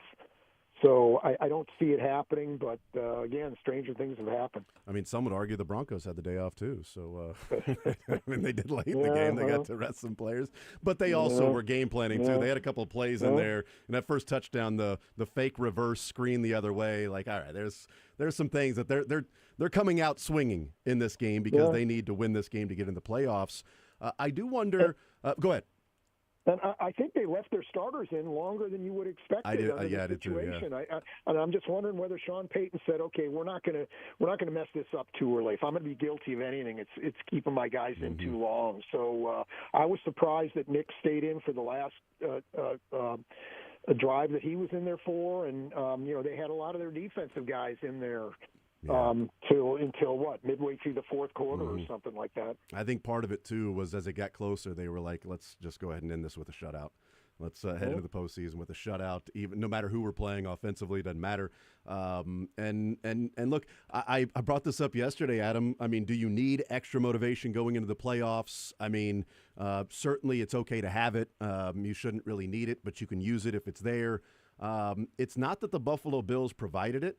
But I kind of think if Sean Payton wants to, he can provide some extra motivation and bulletin board material to his players, because while all the conspiracy theories or the Chiefs tanked and took a dive on purpose, what that does is discredit what Denver did. And if I'm Sean Payton, I'm going, well, the country doesn't think you actually earned that win. They think the Chiefs just lost on purpose. You guys didn't actually go and earn the playoffs. So you guys dominated, but they still don't appreciate your domination. All they're doing is paying attention to the Chiefs losing by that much and whether the Bengals actually belong to be in over you. The Bengals belong to be in over you. You guys don't belong to be here. Only Cincinnati does. Yeah. That could be what's going on out there, but it wouldn't surprise me if he was trying to use that, maybe. But I think those things are kind of forgotten once the game starts, and it can help you with preparation, maybe. But once the game starts, I don't know what kind of factor that it really is. And as far as how the game goes there with Denver and Buffalo. Denver's been blown out one time against the Ravens, but the other 6 losses were by 7 or fewer points. So they've been in a lot of these games, and Bo Nix is one of the better quarterbacks in the league, not just rookie, but one of the better quarterbacks in the league in minimizing turnover-worthy plays. So you wouldn't expect him to go to Buffalo and just start throwing interceptions. It hasn't really been what he's done this year. So he's kept his team in the game. They've lost close games, and they've won, obviously, 10 of them this year. Who do you think the Chiefs will end up playing? Well, I think it's going to be the Chargers, or Houston would be my second choice. I mean, I don't think Pittsburgh's going to win. I don't think Denver's going to win. If you're asking me who the Chiefs, I think they'd like to play, it would definitely be the Steelers because they're just in a bad place right now. But I don't think that was going to happen either. So. I think it's going to be L.A. or Houston, and I think it's going to be the Chargers. Houston's been a little too up and down this year for my taste. The Chargers have been more of an even-keeled type of team. Those are the kind of teams that I trust more in the playoffs. So I think the Chargers are going to win that game, and they'll be the ones coming to Arrowhead for the first round of the playoffs. It's easy, Adam. Just Pittsburgh goes and beats Baltimore. The Chargers beat Houston. And then the Chiefs play the Steelers. The Chargers go beat Buffalo, and then the Chiefs play the Steelers and Chargers at home to go to the playoffs. It's mapped out. It's done. I don't think that's happening because I don't think Pittsburgh's beating Baltimore. I'm with you, but still, that would be nice. Yeah. Well, regardless, I mean, look at what for instance, Buffalo has to do. They Yes. got to beat Denver, which, maybe not the toughest chore in the world, but still they got to go through that and win the game. Then they got to play Baltimore, and then they'll have to come to Arrowhead probably. Okay, and Baltimore's a similar path. They got to beat the Steelers. Okay, not the toughest deal, but they still have to play. And then they're going to have to go to Buffalo and win, and then they're going to have to come to Arrowhead versus the Chiefs, who get good but not great teams in either probably Houston or L.A., and then a home game against Baltimore, Buffalo. I mean, this is such a big – I mean, it's always a big advantage to be the number one seed, but to me it seems like the difference is almost it's greater this year than it's been in a while. So I don't think it's quite this way in the NFC. I think the way it's set up is different, but I think that the Chiefs have such a huge advantage here. Yep. Baltimore last year felt like they had a huge advantage. They took care of Houston in the divisional round, and then they didn't have to play both the Chiefs and the Bills. They got the winner of that one, and then they went and played just a brutal game offensively, at least from the turnover perspective, and scored only 10 points, and they lose that game, and the Chiefs have that opportunity now. But even at that, who thought the Bills weren't great last year? The Chiefs weren't great during the regular season last year. That's right. Who thought that that the AFC was going to be such a minefield last year? You know, so it was just a different year, no doubt. Do you think Nagy or Borgonzi are hired this cycle? There are now 2 GM jobs open. The Titans fired Ron Carthon today. The Jets have already asked for permission to talk to Mike Borgonzi. The Jets have also asked permission to talk to Matt Nagy. Maybe Borgonzi more likely, so let's go from that standpoint. And every other coach and general manager possibility in the NFL. Yes, that's right. I think the Saints have asked to speak to 10 different people. I think 8 of them are offensive coaches. So there you go. Let's go with Borgonzi. The Jets have asked to talk to him. I think the Titans would be smart to request to talk to him as well. Do you think he's offered or takes one of those jobs, that next year the Chiefs will have a different guy in Borgonzi's spot? In Borgonzi, you're talking about yes, now. Borgonzi specifically. How do you not? He's done a great job. I mean, Mike really is a pretty sharp guy, and he's been a part of what's gone on here. And how do you not raid the Chiefs if you're your other teams? I mean, you got to like what's going on here. So. What they've been able to build. So, I think maybe this is the year for him. He hadn't gotten a whole lot of attention in the past. He has had some interviews, but, it hasn't been a lot. So, his time's coming, and whether it's this year or down the line, I think he will be an NFL GM at some point. Yeah, I don't think I would take the Jets job because, again, I don't want to answer to an 18-year-old. But the Tennessee Titans, you got your choice of Cam Ward or Shadir Sanders. You go there, I get to handpick my quarterback at the number one spot, number one pick in the draft. So I've got a better chance of being able to sort of build my team with the quarterback that I believe in. If you think that either of those guys are slam dunk, right. that's the key. Yep. If you believe that one of those guys is a true franchise guy, then heck yeah, I'm going to take that job, draft that guy, build around him like we did in Kansas City with Mahomes, and go win games. For sure. We'll see. Adam Teicher from ESPN, our Chiefs insider. Adam, enjoy the off week and the football this week, stress-free, and we will talk to you next week when we know what that matchup will be leading into the divisional round. Thank you, sir, as always, brother. Sounds good, Jason. We'll talk to you then. Absolutely. There's Adam Teicher from ESPN. He's presented by Twin Peaks. Great stuff from him. You can go check it out. ESPN.com. You wrote about Travis Kelce and got the quotes there from Nagy and Blameyer and, Travis Kelce and Patrick Mahomes and the different people talking about what that did specifically for Kelce last year, getting that 1 week off and how different he was. I do wonder also, he's also a different player in the playoffs. So is Patrick Mahomes. Patrick Mahomes is better in the playoffs. His numbers are better in the playoffs than they are in the regular season. How much is that combination of Kelce was rested and now the lights are on and now it's playoff time? Now what you've been working towards is finally time to go play it. All of the regular season, doing what you do and putting up the numbers and all of that stuff, and you didn't get to 1,000 yards, you rested, you feel a little bit rejuvenated. But how much is it mentally you feel rejuvenated, as in, heck yeah, now we get to go and play in the playoffs, which is what we've been working towards. We care about playoffs and Super Bowls. We're not trying to win a division. We're trying to win the league, the conference, and then the league. Now it's time to go. So I do think there's probably an added element of the rest but he's also just a different beast in the playoffs anyway. Yeah, you get a little bit of that extra energy from the lights and knowing what is at stake. I also think another part of this, which I think is interesting, heard some folks talk about this before.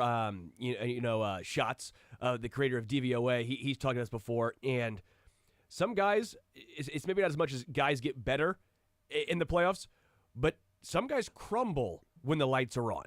Yeah. So some guys get so nervous. I think you see it when teams play the Chiefs. You see it in the regular season, but you for sure see it in the playoffs, where guys in the regular season might make that play. They might make that tackle on Travis. Maybe they don't get shook out of their boots when Travis does the little Hakeem Olajuwon dream shake. But come playoff time, they get so nervous, they get in their head. They're like, I don't know if anyone's gotten shook on that move this season. Not this year.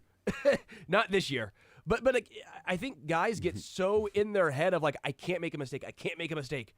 But when you think like that, you're now going to make the mistake. The Chiefs don't think like that. Some players crumble. The Chiefs don't have that on their roster. It's a good point because the Chiefs, I do wonder how many teams the Chiefs have played that when it comes fourth quarter time, they just sort of wilt.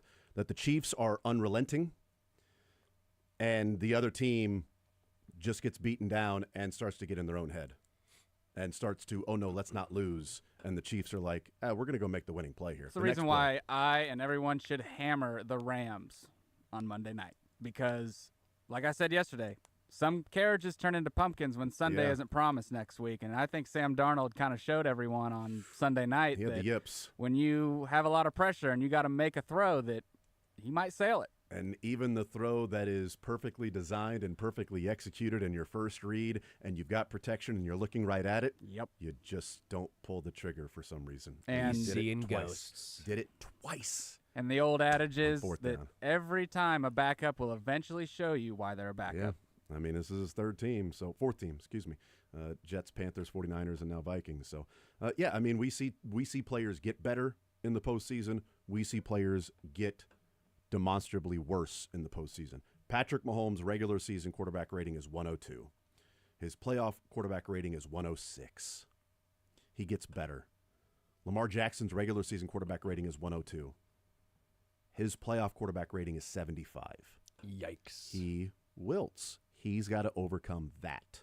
He's got to overcome that this year, playing at home to the Steelers, at Buffalo, and then at Kansas City if he gets those opportunities. We'll take a timeout. More Zone next.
All right, we continue right here on Sports Radio 810 WHB. Thank you to Adam Teicher, ESPN Chiefs Insider. So I think it's less likely that Borgonzi takes the Tennessee Titans job. After looking at some of the news that came out with the president and CEO of the Tennessee Titans and announcing Rand Carthon has been fired. Yeah. Saying that President of Football Operations Chad Brinker will be the final authority on all football matters, including the roster. So GM in name only? So, yes. So now they want to go out. So essentially, they've already found their GM. Well, why would they just give him the title GM then? What's the... Because he's president of football operations. He's not the GM. Of course not. So apparently that's probably why Brian Callahan has kept his job, because Chad Brinker wanted him to keep his job. Unless they're saying that Rand Carthon was the GM in name only and Chad Brinker was the one making the decisions anyway. Yeah, that's weird. So then why go out and bring in a GM? Why not just name Chad Brinker the GM if he will have final authority on all football matters, including the roster? You know what? I'll do it. You hire me as GM of the Titans. Totally. You pay me, and I won't do bleep. I'll just sit there. I'll take the check. I'll wear a suit and just cash those checks. Like in Jacksonville, they're looking for a head coach. Trent Baalke is the GM, and Shad Khan has already said the coach will answer directly to Shad Khan and not Trent Baalke. Now, Andy Reid essentially does that, but they ain't getting Andy Reid in Jacksonville. No. They thought they got a guy that was going to take him to the next level in Doug Peterson, who won a Super Bowl, and it went the other way. Maybe and they Trent moved on. Baalke's the problem. Maybe. Or maybe Shad Shad Khan Khan is the problem. But... maybe Amy Adams Strunk is the problem in Tennessee. Maybe it's the fact that they have a football of operations that's running everything, and the GM is in name only, and they want to go and hire a GM, and that GM will not have final authority on football matters, including the roster. So you'll never hear Brian Callahan say, well, Veach handles all that. No. Brian Callahan will say, well, Brinker handles all that. The GM? No. The football president of football operations, Brinker handles that. We'll get that to you when Brinker tells us to get that to you. I would love to be the Titans GM right now. I would love it. Oh, that'd be awesome. No responsibility whatsoever? None. Wait, no. Except for if things go wrong. Oh, that's fine. That's when it's all your I'll be fired. responsibility. I'll be fired. Yeah. I would love to be fired as long as I get that buyout. Yeah, fire me. Oh, yeah, I'll take that buyout. Fire me, baby. Go travel for a few years. Yeah, that'd be awesome, man. Buy a radio station. I don't know. I don't even know how much they cost. You know what I mean? I'll buy you, all right? I got so much money. I'll just buy you. I'll just buy a person. I would no. But Chad Brinker will lead the search for the new GM that will have to answer to the football operations president, Chad Brinker, who will have final authority on football matters, including the roster. So he's hiring hiring the GM. He's hiring his boss, who will be beneath him. Nah, football operations, I think is. Yeah, I think he's probably above. Yeah. Right. So he's hiring somebody below him to not do the job they're hiring him for. Okay. Hire people, let him do the job, right? He's hiring somebody to then do the job for him. It's like horrible bosses. When he's like, you know what? Instead of filling this position with you, I'm going to knock this wall down, and I'll take both positions, actually. Like, that's what basically this guy's doing, except he's acting like he's hiring a GM. Or maybe he was already doing that, and they're like, and he's like, well, I just wasn't getting along with Rand anyway. So Rand and I were sort of butting heads, so get the hell out of here. And I'll go hire, I'll go hire a GM that understands the hierarchy here. Because I'm hiring him, and he's coming in with eyes wide open, knowing I got final authority on everything, football matters, and the roster. When I hire you, that's the deal. I don't need any pushback. I don't need you trying to push your weight around as the GM. You understand your role. Yeah, Belichick would be great in that role, huh? You're gonna.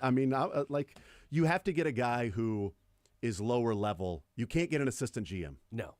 Like Borgonzi is right now, because that's essentially what you're hiring this guy to be. You're hiring to be an assistant GM, but you're giving him the title GM. You basically want to hire a scout, a guy who can give you ideas, yeah, but not no credit. Yeah.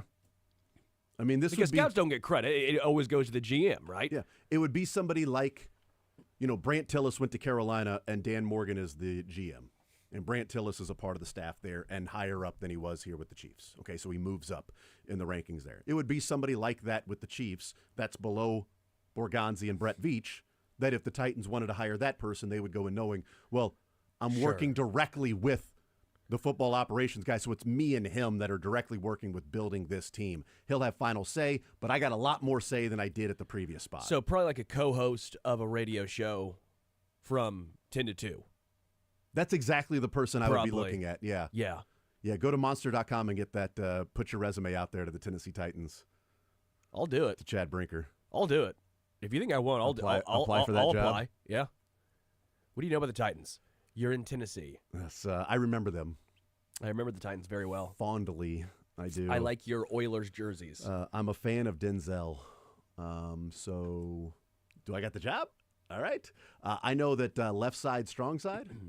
I like Nashville. See, there you go. Kind of. It's kind of overgrown now with. And overrated. Yeah. Overgrown, overrated, overpriced. Very overpriced, but sometimes fun. Yeah. I mean, if you're making that much money there, then Nashville might be fun for you. Yeah. So it just depends. So what do you think? This is a pretty good pitch, huh? Do you want me or not? I mean, look, I have no problem answering to you, Chad. I'm Mr. Brinker. No problem whatsoever answering to you and Mrs. Strunk. I'm a vibe guy. Very good. I'm a people person, okay? Very good. I deal with people. What the hell is wrong with you people? You got a meeting with the Bobs coming up. Yeah. We will talk with Braden Gall coming up in the noon hour. Get some college football with Braden Gall, who's there in Nashville. We'll see if he's going to put his name into the ring or name into the hat into the ring. Just mixed metaphors. Yeah. We're going to see, what he thinks of the number one pick, but also what he thinks of the college football playoff. These 4 teams remaining, these 2 games left. You can hear him right here on Sports Radio 810 WHB Thursday and Friday. The storylines around these coaches, and if Notre Dame is losing too many players to overcome. Like we talk about that with Detroit. We asked Cynthia Freeland that last week. Is Detroit losing too many players that it's getting to the point it's more than they can overcome? And she said, unfortunately, I think that's the case. Now, them getting the 1 seed helps. Yes. But losing Terry and Arnold and Zeitler in the process goes right along with what the storyline of the Lions season has been, unfortunately for them. They keep finding ways, though. Yeah, absolutely. They keep finding They're a ways. hell of a team. They're gritty. Their depth is incredible. Yeah, for sure. For sure. And a credit to their GM, who's done a fantastic job in building that and hired Dan Campbell when everybody was making fun of him. And now look at them. They're a really, really good team. Braden Gall next.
Todd Lebo. We're going to talk with Braden Gall here in a couple of minutes.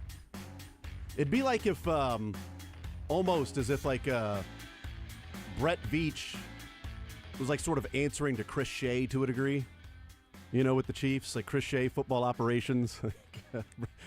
Shea, you know what? Shea handles all that, as Andy Reid would say instead of Brett Veach. But you know what? That's probably the guy like Borgonzi. If you're Mike Borgonzi, you wouldn't take the GM job there in Tennessee. But if you're Chris Shea, who's been a part of the front office with, vice president of football operations and strategy and has been part of the personnel and contracts and things like that and salary cap, that, okay, well, now you move up in sort of the decision-making, even if you're there directly answering to somebody else and maybe GM in name only as opposed to GM in actual name and answering to Chad Brinker. Braden Gall is our guest, 440 Sports Podcast, Athlon Sports, ESPN Radio, joining us here in the zone on this Tuesday to talk some college football. Braden, what's up, brother? How are you, sir? I'm doing well. How are you? I am doing just fine. We were talking a little bit about Mike Borgonzi, the assistant GM, and the Jets have requested permission to talk with him. And we're like, well, you know what? Now there's 2 GM jobs open, but it's really only one with the Jets. Now you're answering to an 18-year-old in New York if you're the Jets GM. And in Tennessee, you're answering to the president of football operations and you're sort of the GM name only. Like you're not really the GM. You're sort of like the assistant GM, which Borgonzi already is, So it's really Chad Brinker's the GM, right? Why doesn't Chad Brinker just name himself GM? It's a great question. I don't know if Chad Brinker has that kind of power, but he might soon. We shall see.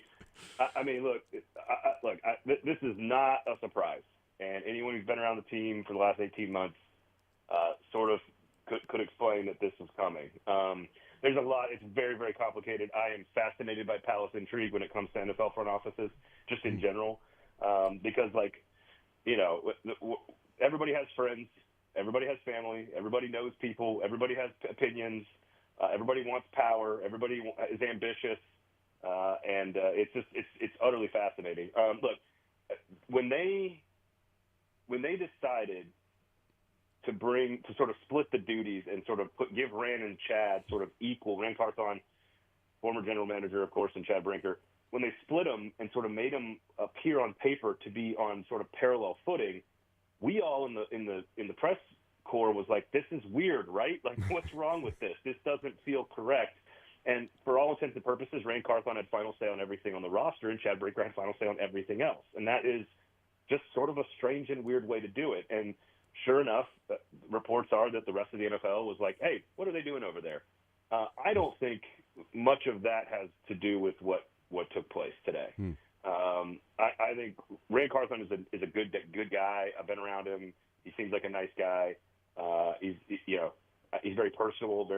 But by all accounts, every move he's largely made, outside of maybe signing and trading DeAndre Hopkins, a couple of solid draft picks in Tavondre Sweat, J.C. Latham, maybe Peter Skoronski, almost everything that he's done has not worked out. Now, are all those decisions bad in the moment?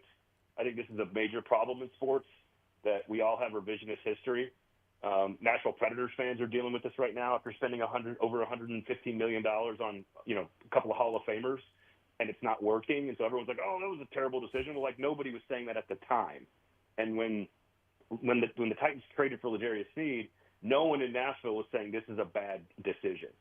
It didn't work out this year, and we don't know what's going to happen next year. But there's too many it didn't work out. Yeah. And whether that's Will Levis, who was a part of the team that drafted, whether that's the massive spending spree, like Tony Pollard was a really good addition. I think Calvin Ridley, over 1,000 yards, fine. But the big-time center you spent $50 million on, really good player, good decision, didn't work out. Chidobe Awuzie, good player, didn't work out. There's too many of the didn't work outs. And I think sort of the lack of organizational processes that Mike Vrabel was known for, I think was largely apparent inside the organization for the last 18 months. And I think that starts with Rand Carthon, and unfortunately, it ended. I think it's going to end with Rand Carthon. Braden Gall is our guest. We'll talk college football. One quick one for you as it relates to that. Is there a consensus already developed, Cam Ward or Shadur Sanders at number one? My consensus is there's only one person worthy of the number one pick in the draft, and that person is Travis Hunter. Because this move was made today, I think it does give ownership and Brian Callahan more comfort in choosing a quarterback if they believe in him. And what I've been told is that Shedeur Sanders is more, but we're also in must-lie season, and it's smoke screen, smoke screen, smoke screen. Right. But you want to make the pick you want to make your assets as valuable as possible. I think in a perfect world, they trade with the Giants, they move down to 3, they pick Abdul Carter, Luther Burden, or Travis Hunter. They get someone that makes their team better, and I think automatically, and then go get a veteran. Brian Callahan has a really good relationship with Derek Carr, for example. I know for a fact that they've been scouting Sam Darnold if he becomes available, which I don't think he will. So they've got options in that department. I just don't think you can put your entire – now that there's a new GM, I do think if you're trying to save your job, it makes more sense to sort of, hey, take a flyer on a quarterback. If I lose my job, no big deal. If he hits and he's a superstar, well, then I keep my job.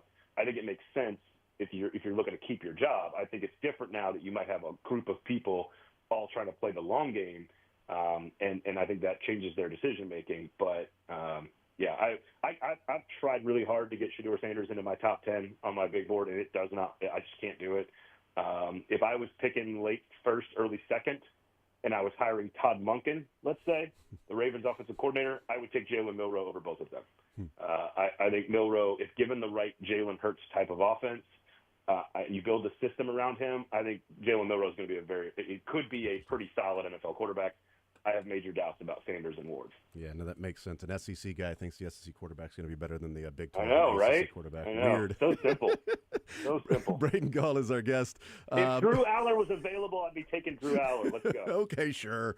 It's at Jackson Dart. That's who you want. Let's be honest. Gross. You know who I do like though? Brady Cook. I really like Kyle McCord late in the draft. Interesting. I think he's going to move up board. Okay. Good size, really efficient, smart kid. Like really can spin the ball, very accurate down the field. He's processing and accuracy. And if you're a head coach who wants processing and accuracy, I think Kyle McCord is the guy I'm looking at late in the draft. But honestly, look, Quinn Ewers, Carson Beck. There's a bunch of names on this board that I think are better than where they're going to get drafted. I don't think they're first-round picks, but there's a lot of them that could go third, fourth round, and I think they're probably a little bit better than that. I bet you one of them is a starting quarterback in the league someday.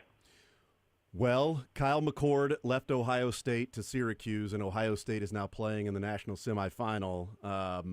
What do you think of the 4 teams we have remaining, and do you think they'll – I don't know when we'll go to 16, but is there a theme of the 4 teams that had the bye, lost the game? Is it the rest thing there? Is it, hey, some of those teams that had the bye were winning of their conference, but not necessarily the higher ranked team, and it was neutral site.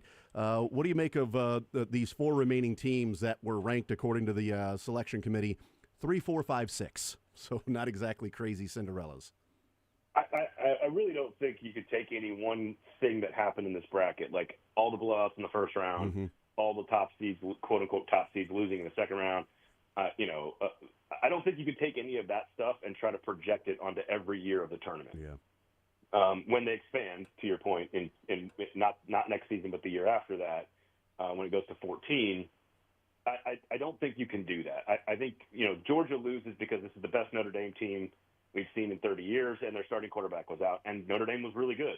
I think you could say that about Penn State maybe. If you beat SMU and you beat Boise State, you have a little bit easier path to the Final Four. Texas, the problem with saying that about Texas is they had to work really hard against, I think, 2 pretty decent teams. Clemson has a high blue chip ratio with a great quarterback, and Arizona State is sort of like this old school college football, like 1990s fever dream, where like it's a coach who's an alumni and a player who does everything, who's a cult hero. Surprised he wasn't kicking field goals, and like they just played a really magical football game between the two of them, and it led to great drama and just a really fun game. And some of that is Texas kind of always playing with its food a little bit. Ohio State, of course, after Ryan Day sacrificed the child at Sunday service after the Michigan game, they're not gonna lose. So I think it's just a function of the randomness of the bracket. If you want to make changes, I think you and I talked about this. You need to make changes sort of based on a holistic view at the entire tournament and the entire country, which is simple things like reseed after the first round. Don't move the teams way up. I think that's part of this question. And then, of course, the last one would be play more games on home sites. I don't think that's going to happen. That would certainly have helped Boise, let's say, if they're playing in Boise or Georgia in Athens. I do think that's part of this as well. So it's a little bit of everything, which, again, at the end of the day, though, I think we have 4 very worthy teams. All 4 teams were basically top 6 all year. I don't really have a problem with where we're at right now. I think it's 4 great teams, and please somebody try to beat Ohio State. And the storylines are interesting around the coaches too. Like Ryan Day, like you mentioned, what he did at Sunday Mass, that was extreme, but it's worked so far. Sarkisian and that sort of this coach prospect, and will he ever realize what people think he could be as a coach and a play caller, and getting some players in there, and Texas newly in the SEC, and now they're playing in the national semifinal. You got James Franklin and the storylines around the big game. You got Marcus Freeman and Notre Dame. And Notre Dame, can they win a national title? Are they good enough? Marcus Freeman, should he have been fired after Northern Illinois? Like, oh my God, this is never going to work here. Does James Franklin have to beat Notre Dame to then fully shed the big game James, sarcastic title for him, or by beating SMU at home and Boise State neutral site, is that enough for him to shed that title? And now he's no longer the guy that can't win a big game. I mean, I think does beating Boise State or SMU change that perception for you? Like, I don't think it does. It's a very good football team, and they're very talented. They've got good pieces in the right places, and they've won. They destroyed SMU, and they got pushed by Boise State. They kind of, again, a little sloppy on offense, but I don't, they still have yet to beat like beating Boise State. If that's the thing, you're going to say, oh, now we can beat top 10 teams because Boise State was like ranked number 9. I don't consider that, especially on a neutral field. I don't consider that. This would do at least some of that. I think you beat a Notre Dame team that right now I think is a little bit better than you, and you beat them to get to the national championship game. I'm okay with changing that discussion, but I do think Notre Dame had to do that against Georgia to change that discussion about Notre Dame. And so I think the only one that's been able to do it before Michigan last year has been Ohio State from the Midwest. Michigan last year showed that if you invest in your team and you build slowly, you have a great coach, a very talented roster, and then pay to keep them around for an extra year, you can go on and do it. And, oh, by the way, they didn't have to play Georgia last year. This year, you can say that Penn State's going to go SMU, Boise, Notre Dame, and traditionally that's not the same thing as going through Texas, Oregon, or Georgia, or even Ohio State, but they're going to get their chance in the championship game one way or the other. If they beat Notre Dame, you're going to be playing for a national title against a team that has better players than you. And if at that moment you become the reason that you pull the upset over a team that is better than you, then all of this disappears. Like, this is the one thing about the bracket that is unequivocal. We don't have to debate anymore about this stuff. Like, we don't have to discuss, would this team have won the whole thing? Was 04 Auburn screwed over? Could 98 Ohio State have won the whole thing? 2015 Ohio State, last year's Georgia team, all these teams that are very talented. All these 07 Missouri, yes, all these teams that are very talented that screwed up one time, that didn't get into a 2-game or 14 playoff, now has the opportunity to shut everybody up. And I do think our champions would be different over the last 25 years if that was the format we had. I think that's the nature of a bracket. It encourages differentiation, chaos, and football is a very random, chaotic game where you only get one chance at it. It's not a 7-game series. So in a 7-game series, does Boise State win 2 out of 7? Probably not. In a 7-game series, can Penn State win a couple of games against Ohio State? I don't know. We're going to find out, but they only have to win the one. And so that's where it comes down to it. Honestly, the reason I'm picking Notre Dame is because of the coaching differentiation here. I trust Marcus Freeman unequivocally. I think he's an extremely heady coach who is in complete control at all times of everything. And I think James Franklin thinks he's that. That's interesting, just that juxtaposition of the two. James Franklin looks in the mirror and sees Marcus Freeman. That's exactly right. So is James Franklin the coach that can change the narrative around him the most, or is it Ryan Day, who was coaching for his job a few weeks ago? Sarkisian. He wasn't really, by the way. I know, right. Really, Sarkisian at Washington and the fallout there, and then the reputation rebuild with Alabama, and now at Texas, or James Franklin, or Marcus Freeman, and hey, getting Notre Dame over the hump. Finally, somebody did it. Brian Kelly couldn't do it, and Marcus Freeman, and maybe a more likable coach. I don't know that he makes Notre Dame likable to those that hate Notre Dame. but he makes him more likable than Brian Kelly did. I'll say that. But is James Franklin the answer to is James Franklin the answer to the coach that can do the most for sort of that narrative around him if they win the next 2 games? Marcus Freeman, absolutely the most likable of the 4. Just ask my wife about that. There's no question in her opinion. Maybe every wife. The most likable coach. Yes. I'm like, Marcus, come on, put some pants on that fit, dude. Seriously, man, you can't be doing that. My wife somehow is watching Notre Dame games now. What's the deal with that? You know? I know. Oh, my goodness, she's man. already holier than thou. Anyway. I think I don't. The Ryan Day thing is fascinating because I think most rational humans think that he's he is a significantly better coach than James Franklin, right? He's beaten James Franklin head to head. He's accomplished more. He recruits better. He's won more. I don't know. I think it's hilarious that Ryan Day is under so much pressure and James Franklin's not. They're both very, very good coaches. Ryan Day's better. Ryan Day has slightly higher expectations, but don't tell me Penn State doesn't expect to be where Ohio State is most years. They should, and they do. So I do think it's hard to put that on Ryan Day, in my opinion. But I do think he goes to win a national championship, and it does sort of shut everybody up, even if the people that are loud are just people on message boards complaining about really weird stuff. Look, I get it. You got to beat Michigan, but winning a national championship should be more important, at least in my mind. So I get that. I think James Franklin changes the perception more than anybody else. I think Sarkisian getting to this round was probably table stakes. I was talking to some folks around the program, everybody was saving their money for this trip to Dallas. Nobody went to the game. Tickets were $40 to get into the game in Atlanta last weekend. They expected to beat Arizona State. So getting to this round was expectation.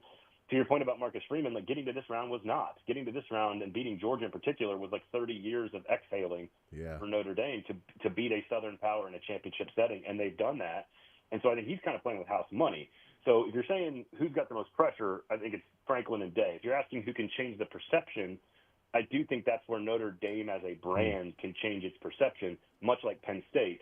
If either of those two were to beat, in particular Texas, a Southern team in the national championship, it changes the narrative the way Michigan beating Alabama in the Rose Bowl did last year. I don't think that's going to happen. I think Ohio State's going to win the national title. Shocking. I know that's a hot take. But so I don't think Sarkisian can do – Sarkisian, he kind of is what he is. He's a brilliant offensive mind who's fixed the Texas program, who's gotten them to the back-to-back Final Fours.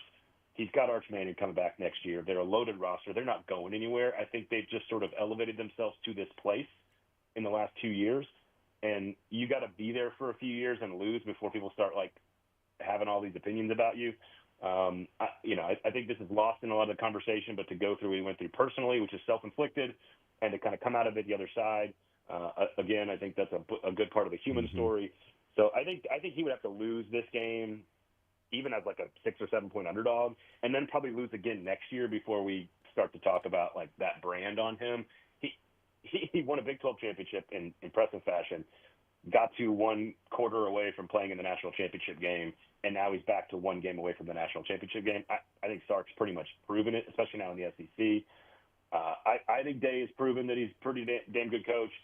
Franklin and Freeman have to kind of fight against brand bias and maybe even Franklin's case, resume bias. And so I think that's probably the long answer. No, it's a fascinating dynamic. Yeah, for sure. And either Notre Dame or Penn State will be playing for a national title this year. Braden Gall is our guest, 440 Sports Podcast Network, Athlon Sports, ESPN Radio. You like Notre Dame in that game against Penn State. One of the things that I was wondering from your perspective, if Jeremiah Love and Howard Cross have been limited in practice this week, if neither of those guys can go, along with Riley Mills already being out, are they starting to lose too much, Notre Dame, to overcome some of the injuries, to overcome some of the things that made them Notre Dame this year? I think that's the interesting question for either of these teams that advances, because Abdul Carter's the same way. Yeah. We don't have injury reports, which is so stupid in the playoff, even though the Big Ten and the SEC have injury reports in the regular season. My guess is that both teams, because to your point, Notre Dame losing a defensive lineman, Love's injury, I think not having Carter's a big deal. Especially if we get into a very low-scoring game where sort of every play gets magnified and we're talking defensive stops are going to be the thing that wins you the game. Quarterback play is going to be obviously, super important. But if Abdul Carter doesn't go, I think it's kind of a wash, right? Because you've got one of the most talented defensive players for Penn State, one of the most talented offensive players for Notre Dame. But honestly, what's interesting about this is that Ohio State's injuries came earlier in the season, especially to the offensive line. and they've kind of figured it out. Texas is relatively healthy, mostly out. They had running back injuries, but they've kind of figured it out. Isaiah Bond could be coming back for that team, especially if they make it to the championship game. So really what you're looking at is both Notre Dame and Penn State a little bit shorthanded, already less, quote-unquote, less talented than the other two. They've got to be fully healthy, which is why I'm not sure Abdul Carter plays. Interesting. Yeah. I wouldn't be surprised if they rested him in case they get to the championship game. Yeah. But I honestly, every single ounce matters in this game because it is as even as you could possibly get.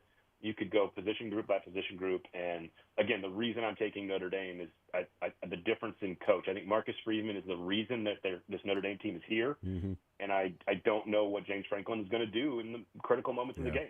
Yeah.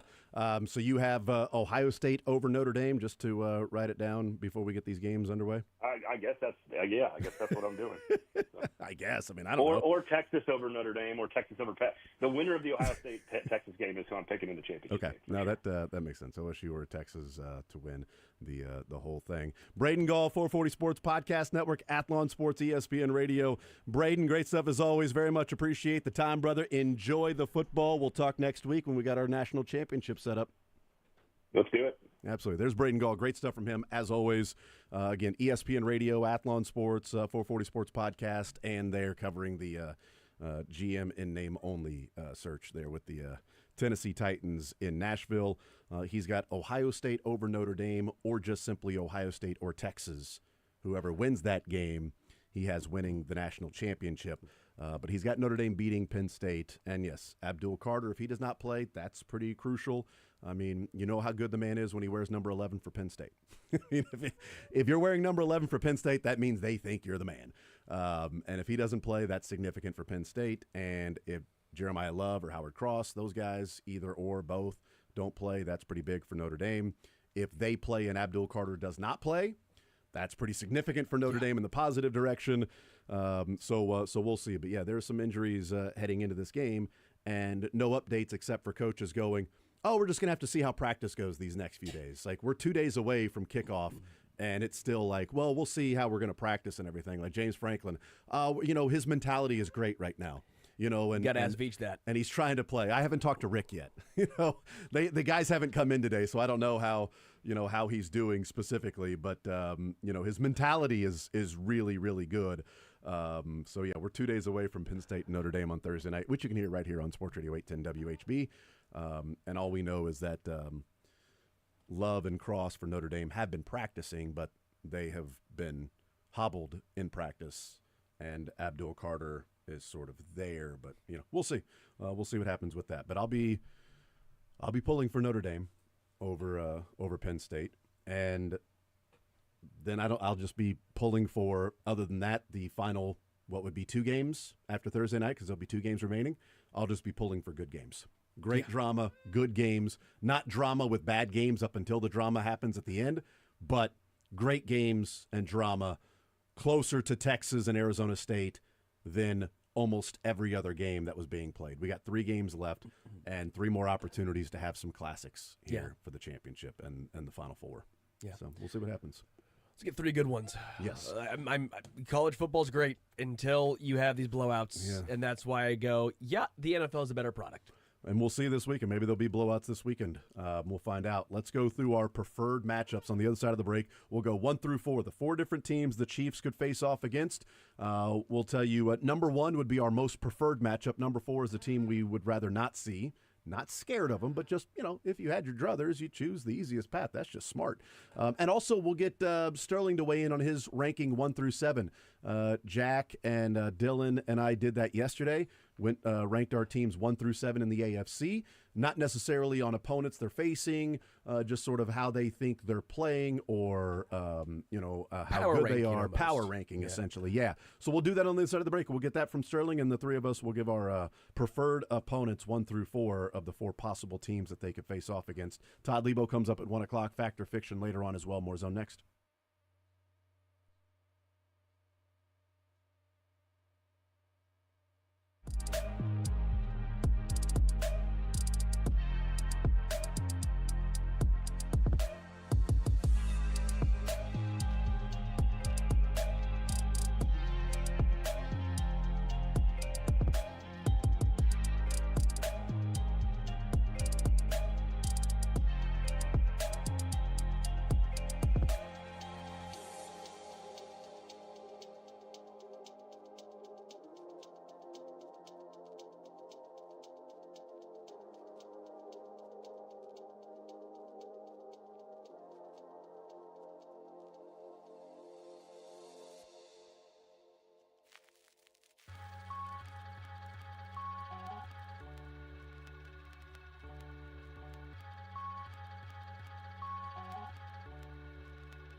All right, we continue right here on Sports Radio 810 WHB. Jason Anderson with you, Sterling Holmes, Dylan Michaels. Heading up until 2 o'clock. Todd Lebo joins us in the 1 o'clock hour. 913-912-4810. Let's go through the 1 through 7 for Sterling and his rankings of teams in the AFC. Jack, Dylan, and I all had the exact same 1, 4, and 5. We differed on 2 and 3, and we differed on 6 and 7.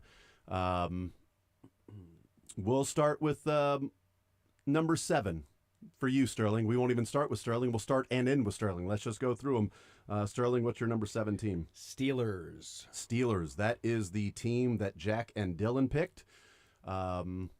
And I was the only one that was different. And I said I kept going back and forth, and I had no conviction whatsoever as to why I had Houston number 7 as opposed to Pittsburgh. I'm guessing Houston's your number 6? Houston 6 right now. Yep. It's how they finished the season, too. And that's exactly what we had. It was Houston or Pittsburgh. And I went Houston over Pittsburgh. I think Houston has more upside still offensively. Yeah, and I'm not sure why, but at that point in time when I wrote them down, it's my list, so that's why. Yeah.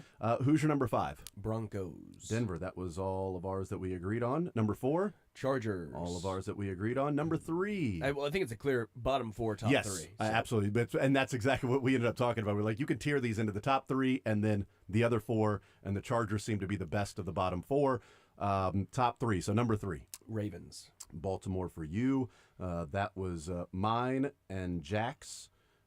Dylan had Buffalo number 3 and Baltimore number 2. You got Buffalo number 2 or the Chiefs? Yeah, I mean, I have Bills. It's 1A, 1B to me. I think the Bills are incredible. So who you got 1? I have Chiefs 1, Okay. but I think the and Bills. And then 1A is Buffalo? Yeah, I mean, I think Buffalo is incredible. I'm very impressed with them, and we'll see what happens come playoff time. I know it's the whole, well, what have they done in the playoffs? Well, Andy Reid had that knock against him. Until you get it done, you're always going to have that knock. I'm not saying it's the Bills' year, but I've been so. This is the best Josh Allen's looked in his entire NFL career. I think he's the MVP. I think he'll win the MVP. I think this is the Josh Allen hasn't won an MVP this year. I think if Lamar Jackson and Josh Allen, if neither of them had an MVP, I think it would probably go to Lamar. But Lamar has 2, and so instead of giving him 3 in 7 seasons, they're going to give Josh Allen his first in 7 seasons. Well, I also always push back a little bit. Lamar's been incredible. This is not a rip on Lamar. I think Lamar's been insane. He is deserving of an MVP if Josh Allen wasn't in what he's done this year. Yeah. The reason being is I do think there's a little bit of running the score up late. I think that the Ravens, when they blow teams out, when they win, it's by 25 or 30. They, for some reason, value that. They think that there's some value to not just barely squeaking by, but destroying teams. Whether there is or not, we'll find out come playoff time. It hasn't worked in the past, but it'll be fourth quarter. Lamar's still in there throwing the football. Yeah. Lamar's still in there running the football. Josh Allen, he'll be on the bench. Kansas City, they don't blow teams out, so we don't know what they would do necessarily, but I think Mahomes isn't throwing the football in those situations, nor running the football in those situations. The Ravens do. I think some of those numbers, again, he's incredible, but they are slightly inflated. All right, so let's go through our 1 through 4 teams that we would like, or the most preferential matchups for the divisional round. There are 4 teams the Chiefs could play. They would play the winner of Houston and L.A. They could play Pittsburgh if they win, or they would play Denver if they win. There would be another Denver wins, but that's the third game. So it's not like Denver and Buffalo is the first game, and if Denver wins, you know who your opponent is. The Chiefs won't know who their opponent is until Sunday afternoon. Yes. Because the AFC games are the first 3 out of the gates, which is good. They don't have to wait till Monday night. Like if Denver and Buffalo was the Monday night game, that would suck. So then you're waiting until Tuesday to find out who your opponent is, or, late Monday night.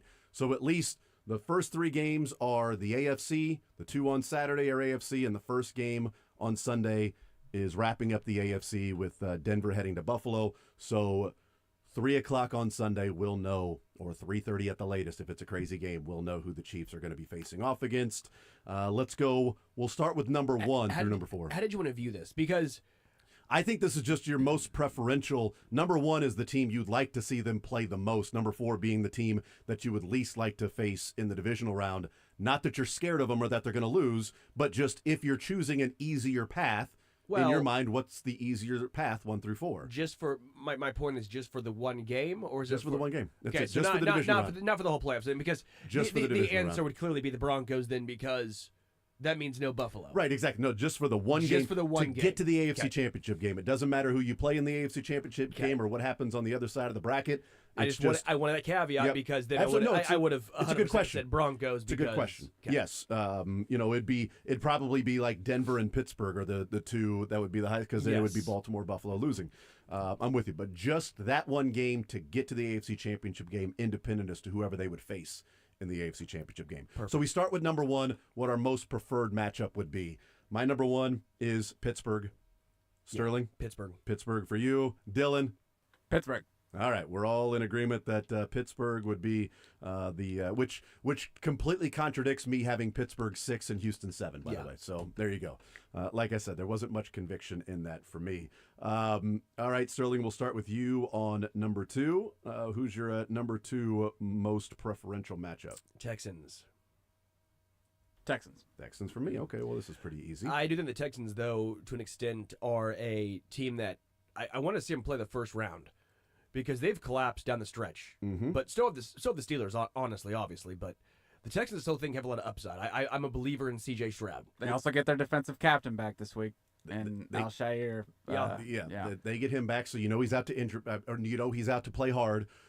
So good luck to Quentin Johnston and Justin Herbert and Ladd McConkey and J.K. Dobbins in this game. Also, they have the disrespect card. They won the division, and they're now 3-point underdogs. They were 2.5-point underdogs. It's now money coming in on the Chargers. That line is going further towards the Chargers' its favorite. So Houston can play the disrespect card. Hold on, we've been here. The Chargers weren't in the playoffs last year. We were here last year. We won the division. They didn't win their own division, and they think everybody's picking them to come in and win. They're the favorites. Everybody's picking. Nobody believes in you, Houston. Nobody believes in us here in this room. I believe slightly. We'll see. Their offensive line's just so bad that believe me, it almost doesn't matter. I want Houston to win that game. I would really like Houston to win that game. I don't really think that's going to happen. All right, number 3. Dylan, we start with you. Your third or the second, toughest matchup in your mind for the Chiefs in the divisional round? I'm going to go with the Broncos just because of the rookie quarterback. I do feel like, as Sean Payton said, he has a little Ferris Bueller to him, and there might be some times, we might see it in the Buffalo game where, he just doesn't know that he doesn't have to throw a pass, or he doesn't have to get this third down and he can trust his defense.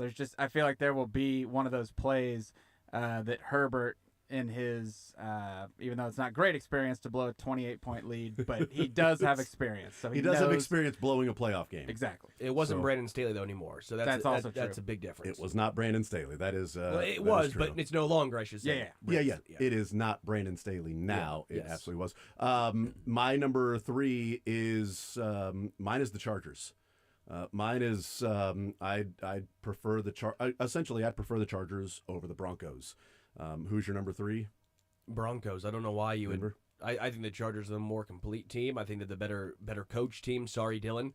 I think Sean Payton's a great coach, but I think your point on I think you're splitting hairs at this point. sure, but rookie quarterback versus Herbert. I think Herbert's the better quarterback. I think the Chargers are more talented. I agree. So here's my thought process behind Denver and behind the Chargers. The Chargers are going to be more of the running game, playing off the run, running it, playing off the run. The Chiefs are much better against the run, which is why Pittsburgh is the best matchup, because you're talking about a team that wants to start running the ball. We saw them against on Christmas Day. They start with running the ball. The Chiefs are good at stopping the run, and then they could put McDuffie on George Pickens and take away that deep shot. We saw that, which is why Pittsburgh is the more favorable matchup to me.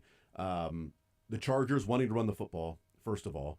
And Denver, for whatever reason, that defensive matchup with the Chiefs in the last 2 years with Sean Payton there and Vance Joseph as defensive coordinator has not been something the Chiefs have been able to sort of crack that code. And I don't care about what happened on Sunday. One of the reasons why I picked the Broncos to cover the spread and, picked the under on the Chiefs total and put a little money on DeAndre Hopkins anytime touchdown, because I thought if they got close enough down there, they might, throw it to him.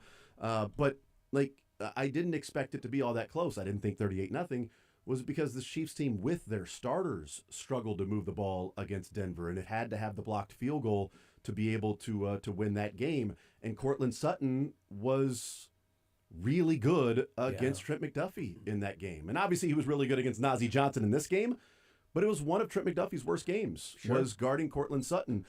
And defensively, I think they match up really well. And if they're playing that team, it means that Bo Nix has a playoff win under his belt already in a place like Buffalo and went there and won. And he doesn't really turn the ball over. So defensively for the Chiefs and setting up some short fields as of late, they've been getting turnovers, and it's helped the offense. They've been playing complementary football that way. And Denver doesn't really turn the ball over, especially with Bo Nix. I think Justin Herbert has some times, and this year Justin Herbert was really good at not throwing interceptions. Sure.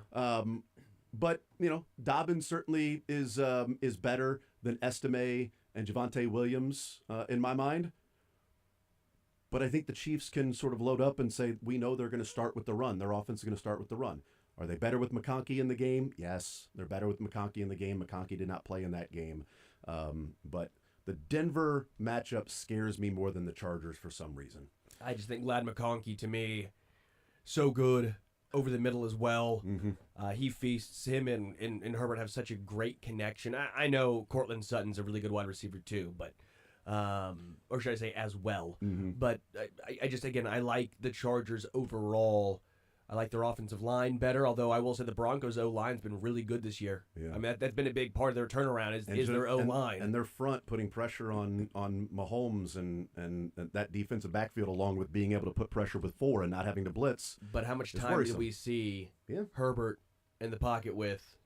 Yeah. Because you're not getting around Alt and Rashawn Slater. Yeah, and Slater didn't play last week. I'm expecting that he'll play this week. He didn't play last week because he had knee discomfort on the day of the game. Yeah. So they sat him down. Pipkins left early, but if Slater plays, Pipkins doesn't need to play.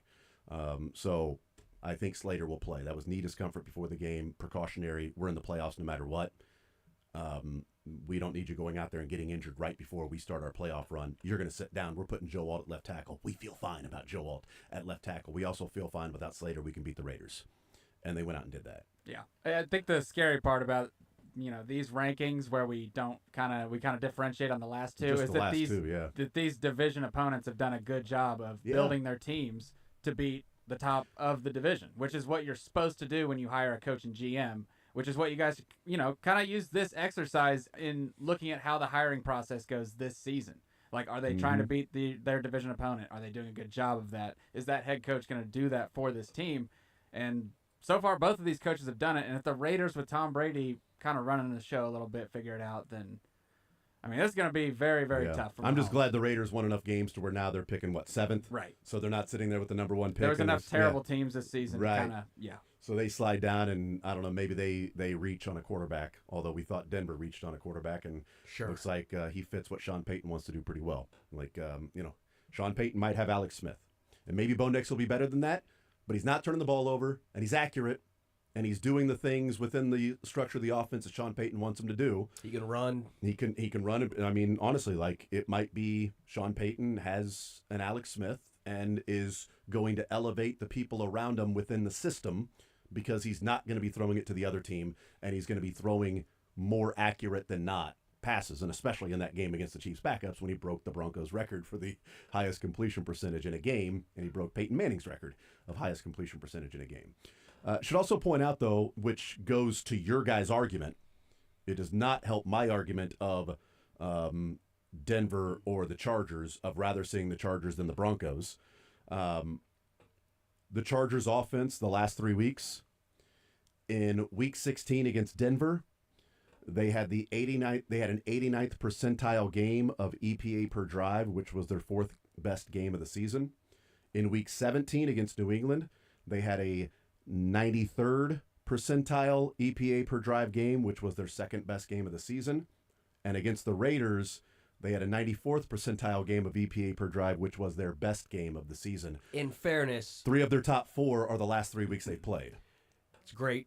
In fairness, are the Raiders or the Patriots better than the Chiefs backups? Which is, I'm assuming, The Broncos, I think, were the number 1 percentile. Yeah, so or 100th percentile because of. So the fact that they had their 4th best game of the season against Denver in Week 16. That's more impressive to me. So 16, 17, 18, it does look like offensively, while they played pretty good defense, it looks like as health is there and Quentin Johnston has decided to catch the ball. And J.K. Dobbins being back, which is right, health. Yeah. That they're hitting their offensive stride. If there's a 2021 Cincinnati Bengals in this playoff, it's the Chargers to me. Yeah. The Bengals in 2021 got hot, won some close games, got some turnovers. The quarterback did enough with the pieces around him, and they went and won some close games, and they go to the Super Bowl. I'm not saying that's the case and that's going to happen with the Chargers, but if there is a team here that could do that, because Baltimore and Buffalo wouldn't fit into that category, because Cincinnati was like, oh, this is kind of a fun story.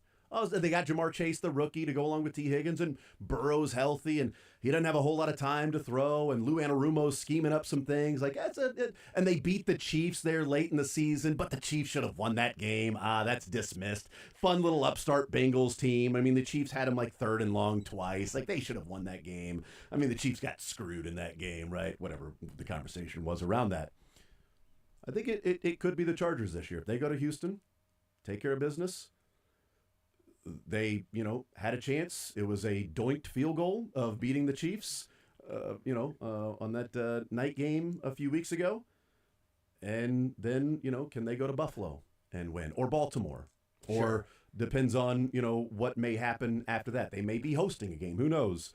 I'm not saying it's going to happen, but I think if there is a game or a team like the Bengals, I think the Chargers match that profile a little bit with a really good quarterback that could ascend onto the national stage, making the right throws and defense carrying them while the quarterback does not make a lot of mistakes. Because that's what the Bengals did in 2021. That defense carried them, and Burrow just didn't make a lot of mistakes. Packers. I think he had 4 touchdowns in 3 games. I think it was 4 touchdowns, 2 interceptions in the playoffs.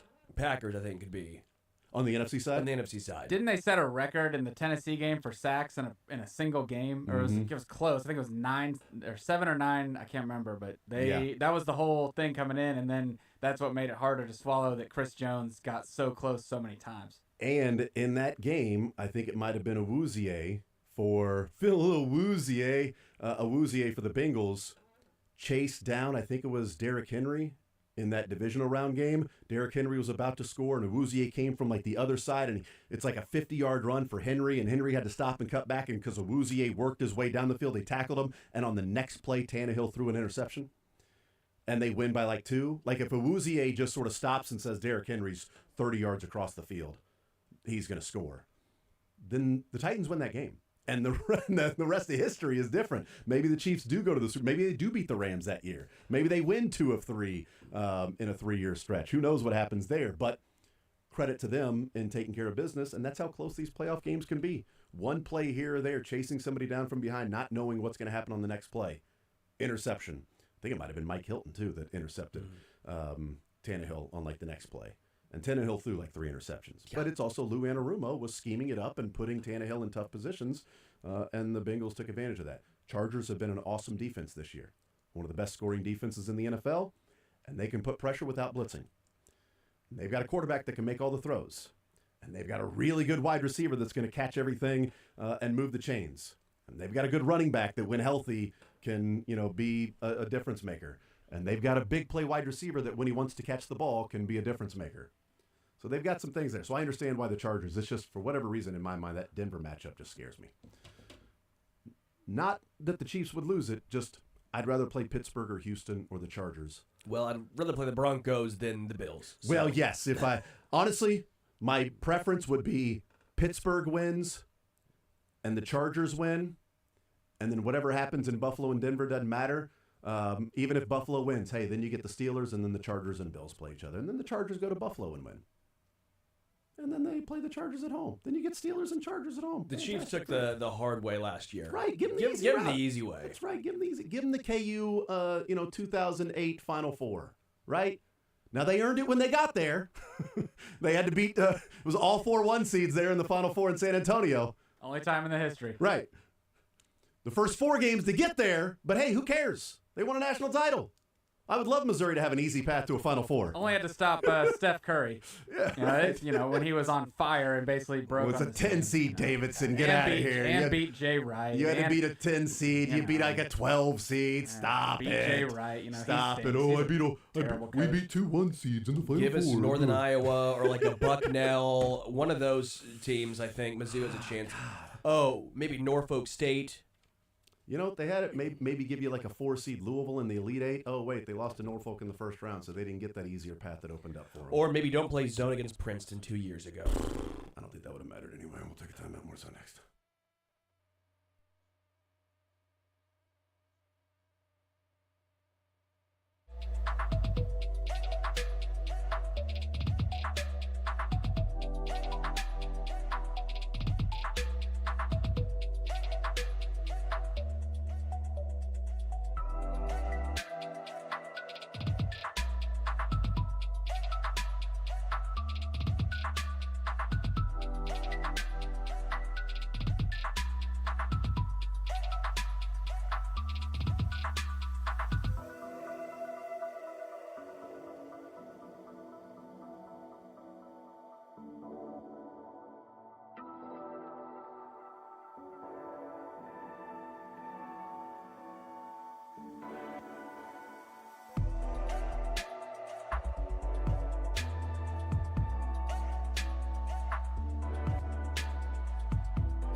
Fact or fiction? Fact! That is a fact! They did. Factamundo. Saw it on PBS. That is a fact. It may be a fact, but it's inexplicable. The Chiefs lost on purpose because they were afraid of the Bengals. Fiction. Okay? The Bengals lost 8 games this year because they were afraid of making the playoffs and losing to the Chiefs. Fact. Yep, damn right. That's exactly right. We'll hear other fact or fictions, 12 other ones, unless I stole those from Sterling. Coming up, Todd Lepo joins us next.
We got some Fact or Fiction coming up later on this hour. Sure.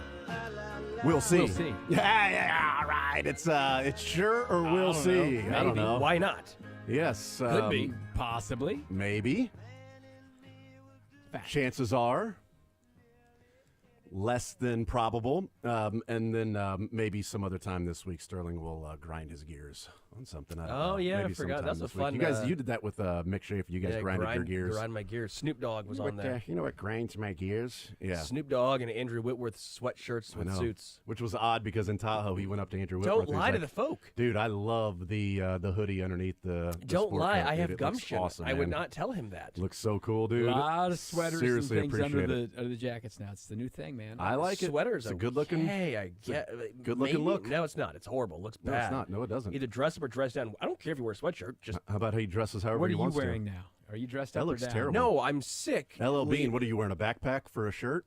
What are these sweats about? Are those some couture sweats? Sorry, I don't know what. Fancy? Well, I took a shirt. They're very. LL Feel Bean. them. Come feel them. I'm not touching you. Come feel them. They're so soft. You have the sniffles. I'm not Vineyard going over vines. there. They're You know. vineyard vines, but they're made of like almost of like course a. they're vineyard This vines. dude's wearing LL Bean and Vineyard Vines. He's dressed down. It's dressed down. This guy's slumming it here. Oh man, I've just haven't been feeling well. I'll just throw on my raggedy clothes of Vineyard Vines and LL Bean. He's got his little tender ankle. No, my toe. It's gouged. I'm a stump of a toe right now. Why'd you cut your foot? So it was. You know how it snowed a whole bunch. I do. Right? I Right? remember. Where- Yeah. Really? Take my Wow. dog Not in and aware. out. Take my dog in and outside. Well, it's the new house, and there's still some parts under construction. And when you go upstairs, there's a landing that's under construction. And I was holding my dog, trying to dry him off a little bit before we put him back in bed. And I just ripped my toe on the under construction part, and it's bad. You were It barefooted. barefooted. You didn't see the sign that said under construction? Yeah, I should have put a cone up, or at least turn the lights on. Would have been the smarter move. I So didn't what'd wa- you step on? Didn't wake my wife on. I don't know yet, but I think it was just wood. I'm really hoping that it's not infected, my toe. When's your last tetanus shot? It's been college, so 12 years, so it's supposed to be 10. I say 10 just years, chance it. yeah. I say just Well, chance it's it. too late now. It's too late now, so Oh. I am chancing it. And Good for you, man. Chances are. I didn't know what the time frame was for tetanus. well, I couldn't. It's 10 years, but I don't think it helps. no, I meant post. like Yeah. immediate. I Oh, think you need it before? Yeah, I think you need it before. I don't Okay. think But- it works that way. But also, Like rabies, you the got hard like 2 part- hours. Yeah. I couldn't leave. You got like It a was- 2-hour window if this you is got rabies nighttime. to survive. Well, it's 3 a.m. and it's snowing was it like Sunday night, Monday morning? It, or- whatever it was that you couldn't leave the house. I was snowed in. Did you do some first aid on it yourself? I went. I hobbled downstairs, went to the sink, grabbed a wet washcloth, and just kind of washed it out a little bit. You apply a Band-Aid? Yeah, get No that- Band-Aid. We couldn't find them. We're moving, so I don't know where all my just, stuff's at. Just get that rust This is right a out of there. comedy of errors, and it's going to cost you a toe. Could be. Could Deion Sanders this? You might. But need a toe, I I think can get it's you a toe. fine. Like I washed it out with water. What color is it now? It's a color. Yeah. It's in the rainbow. Can you move it? Can you feel it? I can move it a little Okay. bit. You need like little red streaks on your foot now coming up from the toe. It's- Start and move. It's actually advancing towards the ankle. It's bad. It was bad. I almost passed out. I lay down for a little bit, then I'm laying on the floor writhing in pain. I called my wife, and she's like, luckily her phone was on, and Wow. She was Big- in another part of the estate. big couldn't hear house your for you. cries. The- she was upstairs. The Holmes Manor. I was going to yell, but I knew she could not hear me on He was the in 4 floors. the eastern wing. Yes. and I she was. all I the way in the couldn't. kitchen. I couldn't crawl over to the elevator to get upstairs, so I had to call my wife to come down and help me out. as I'm laying there, just trying to get blood all over the new stuff we have in Did the your house. dog like show concern? My dog. I don't know what happened. I I thought the dog's supposed to like It did. like Lassie. Is someone in the well? and so eventually I just went to the couch, doing some Family Guy. She got me some waters. And so you just a little washcloth on, no Band-Aid. Oh, I don't have a Band-Aid. I don't know where it's at. Oh my gosh. So if I get Picturing gangrene, your dog going up and trying to talk to your wife. What's she's that? a heavy sleeper What's that? though, so she doesn't. Sterling's injured. Yeah. He's not. Right. Oh, okay, fine. What's that? You need to. Oh, okay. Well, Sterling will take you outside. Please leave. So and then I had to shovel snow yesterday while sick, clearly, and my bum foot. Your bad toe. My shovel Did broke. you have your Timbs on? I did have my Tim's on. My shovel handle broke, so I'm sitting there basically like Wooden? a scooper of it. Yeah, it's Plastic? wooden, so I'm probably gonna have more splinters. You got a scoop, or you got a like the little straight across metal? It's a Yeah, you got an scooper. actual. So you've got a shovel to dig with dirt Yeah. to That's all shovel I your had. driveway. It worked for a little snow. bit. It was a snow shovel. It was probably a snow shovel. Yeah. It was It was probably plastic? It was plastic. Yeah, Yeah, it's a snow shovel. But the handle was wood. the handle was Yeah. wood, and it It was broke. some heavy snow. And it was heavy. So Right did in it your did it hand. come to a point, or was it flat all the way across? flat all the way across. Okay. Yeah, all so right. it was, Well, I it was a- I was it picturing it a coming to a spade. point. Yeah. Well, I couldn't find But it. it was a scoopy Couldn't kind, find not it. just a straight across. Yeah, little- at first I little- couldn't find it, so I used a one of those plastic moving buckets. Yeah, the that lid makes off sense. of one. Scooping it up. Scooped it, and I go, "This If is you going to have a take Ring camera- entirely too long." We put one in, but I I don't would think you love can to see see me. you It's getting blocked. scooping stuff into a plastic bucket and carrying it. Now we need It the was- neighbors too. They probably have some good Oh, shots. if dude, they and have I'm ring like, cameras. Like, my you're in stump a, of a you're toe. in a sinking boat, just Yeah, scooping stuff out dude, with a this- bucket. He's bailing the driveway. I was the sick. hell? I had a fever yesterday. It was a You debacle. said you didn't have a fever. I don't Water have in a this fever canoe. today. I took it today. I don't have a fever today. He texted and he was like, "Hey, we got like a 100.2 fever. If that's going to 100. if Yeah, that's it gonna, was fine. It that's was not a fine. Yeah, he was like, "I got a 100.2. If that's going to bother you," and I'm like, "Why would your fever bother me? Like, I don't feel anything. I'm fine.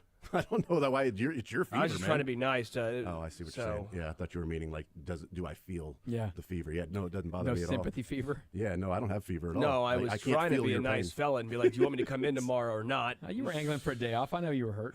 Yeah, you got Dude, my foot hurts really bad. Did you take any analgesic for it? Any pain pill? any No, NSAIDs? not yet. Not yet. You need an unguent or something on Yeah. Well, I was taking showers to try and wash it, clean that thing off. that. Have you bit. not gone to CVS or something to get a proper first aid No, what? kit? No, what? Do you guys have a first aid kit in your house? Some Neosporin on this? Something? Should I do it now? You think it's gonna? Well, yeah, it's not going to hurt now. I mean, come Okay. on. Well, it might hurt. I'd wait 45 minutes. I think you got a good 45 minutes still before you're in the in the You red. should find some Band-Aids on the way home. You should have Band-Aids in your house. Yeah. Yeah. Well, we moved. I don't know where Grown my up. stuff's. I don't know where my You even stuff's have at. Band-Aids in Well, we there? do somewhere, but it's in the basement somewhere. I can't get to the basement So did because you of just my wrap toe. it up with an Do you old know where your sock? fire extinguisher is? I do know where the fire extinguisher is at. Yes, All in the right, garage, we're which I there. really can't really get to at this point. You're a safety disaster. yeah, man. dude. This is not ideal. Let's not get this inspector over there. Wow. So You're a mess. How's your wife supposed to nest in this house when you've got all this stuff going on? yeah, it's been good. Interesting. Been a Hans just had to challenge. deal with you this weekend. Being Did she so help you shovel? Sick. My wood broke. She was working. She Okay. had to work because that's what one does. So I shoveled. And Is I it got what my one does? car out. Is got working my what car one does? out. Her car might get out. I don't know. You Her should car's probably not gonna started get hers. shoveling on Guess his Sunday. car was in the garage overnight. Yeah, mine was not hers. She told me to. Yeah, we worked with Jason on that yesterday. He needs to build a bigger garage. Earlier he I goes, would he goes, love I to. declined it once. I said, I gave her a chance. Well, there's not room for two right now. It's a two-car. It's like it's tandem, but Yeah. it's like you could probably fit 3 cars in there. Right. But I can't right now. Because all your All matters. all the stuff we're Yeah. moving. I could fit 3 cars in there. A limo could fit in there. In No, fact. limo couldn't, but like a short limo maybe. I could fit That's 3 not- cars. It's just called a car. One of them. One of them. Short limo. Yeah, that's just called a sedan. A car is a short limo. Like a town car maybe could like Okay, the big car. like a big car, like Yeah. but not too tall. If, Right. Like a truck. Like good an luck. SUV probably would be able to fit in there, but not a limo. Small limo. Probably Jason's car. Yeah. Might fit in Too his tall. garage. Could Could be the too Expedition tall. fit in there? I gotta get the height checked out. Get the Might be measure, too take tall. some air out of the tires to get her in. Pump the tires up when you come out. If it meant not having to do what I did yesterday morning, Might I have would been do worth that. it. It would have Just been for worth the it. one night. Just gonna go buy my own air compressor before the whole thing happens. Just When so the I can- hail comes or the snow comes, I just been taking the air out of the tires. We're rolling her in. rolling her in there, gonna put that air compressor to Now work, just baby. install hydraulics and then just drop it almost drop like it. an inch above the ground and Worth it. boom. Totally low and slow. Pretty good on the school I was drop wondering off. why people put Yeah. those on their cars, but now it makes That's That's like it. to get into garages. Get in the garages. And Only way typically to they- get in the garage. Typically, put them on big trucks on those hydraulics to drop them really low. To get them right in the garage. That's right.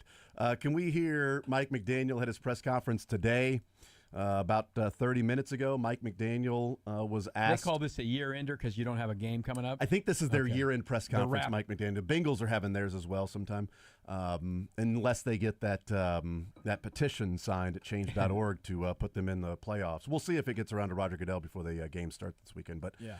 Mike McDaniel was asked about fixing the relationship with Tyreek Hill after we heard post-game what Tyreek Hill said, and after we found out that Tyreek Hill may have just taken himself out of the game and didn't want to play anymore. Here's what Mike McDaniel had to say about 30 minutes ago. I want to say an hour yesterday, and I think there's the competitive spirit of his can represent, post game, especially in a season or a game that nobody likes. It could allude to a relationship being one way. I think I was very direct with him. He was very honest, and it was great terms that we were discussing. Discussed multiple things, including without wavering, that it's not acceptable to leave the game and won't be tolerated in the future. And he embraced accountability, and it was. I wouldn't say there's anything necessarily to fix, as much as we had to clear the air in a rough and tumultuous situation. I can understand somebody after the game is over, you don't make the playoffs, you're emotional, and you sort of, say whatever comes to your mind. I can also understand why, for all those years, the Chiefs limited his access to the media. Tyreek Talked Hill. about that many times last 3 years. So that also makes sense. Well, good thing he's a rookie, though. Yeah. Good thing he's just a rookie mistake. Learn his lessons. Right, exactly right. But it sounds like maybe they cleared the air between each other, that Mike McDaniel say there's nothing to fix. He understands that it's not going to be tolerated and it not moving forward, anything. If he's on the team, though, I mean, he Here's wants the to be deal. traded and wants out, and he's tweeting He about just it still. re-signed a contract. You after the game, you say something, right? Mm-hmm. And then you don't think people are going to go ask the person that you were talking about if that's true. Right. The coach took me out. I mean, that shows you how foolish Tyreek Hill can be sometimes. But also, if it's just emotional after the game, then don't go tweet the next Right. day and post his face on Antonio Brown's body saying, peace out to the Tampa Bay Buccaneers. And listen, I have some respect, not a lot of respect, whatever. I have some respect for Mike McDaniel. The guy's in this situation dealing with these guys, and he's the head coach in the National Football League. They've made the playoffs a couple times. This is not a failure of a head coach, okay? We've had some joke head coaches in the league. This is not one of those guys. This is also not a guy that I feel, with the roster he has, is going to take some team to the Super Bowl either. But when he says they had a very direct conversation, I believe that. But when he says that Tyreek Hill was very honest with him, how do you know? Yeah. I mean, if Tyreek Hill, I don't know if Tyreek Hill's ever telling the truth, because he's got like a 9-year track record in this league of saying whatever. He's had legal issues, said this. I mean, But it needed to be said. According to his podcast, it needed to be do they said. still do that? I have no idea. That if they may do have been them. like a 3-episode. Yeah, But- you're but a he- mini-series. You're granting benefit of the doubt to Tyreek in that conversation that what he's telling you is the truth of whatever this man-to-man come I to don't Jesus know if Tyreek meeting Hill is is very taking honest place. with whatever. I mean, it's just we've talked about this a bunch the last 3 years. The Chiefs made a great move to cut bait when they did and to get things for him, because they saw the writing on the wall in this. Was that 2022? I get confused on the Super Bowl years. 2022, 22 and 23. That spring, That's the spring it would of have 22. been a mess Yeah. in 2022. He wouldn't have gone to OTAs in any way, whether it was like a virtual thing and he could just go see Pat in Texas. He wouldn't have been anywhere. He wouldn't have come to mandatory minicamp. He would have held out. It would have been a story. Andy Reid hates those things. And it's not the lemon wasn't worth the squeeze at that point. Listen, he's a great player. Greatest wide receiver the Chiefs have ever had. Yep. And he still had great years left in him, obviously, because he had really nice years with Miami. But it wasn't worth it. A couple years later, they went through it with Chris Jones.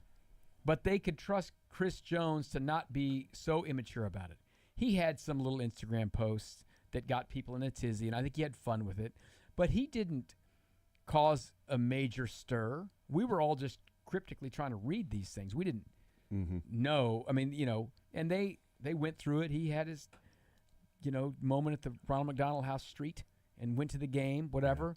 But they got him signed, and then they got him signed again, because I think he sees the foolishness that happens a lot of places around the league.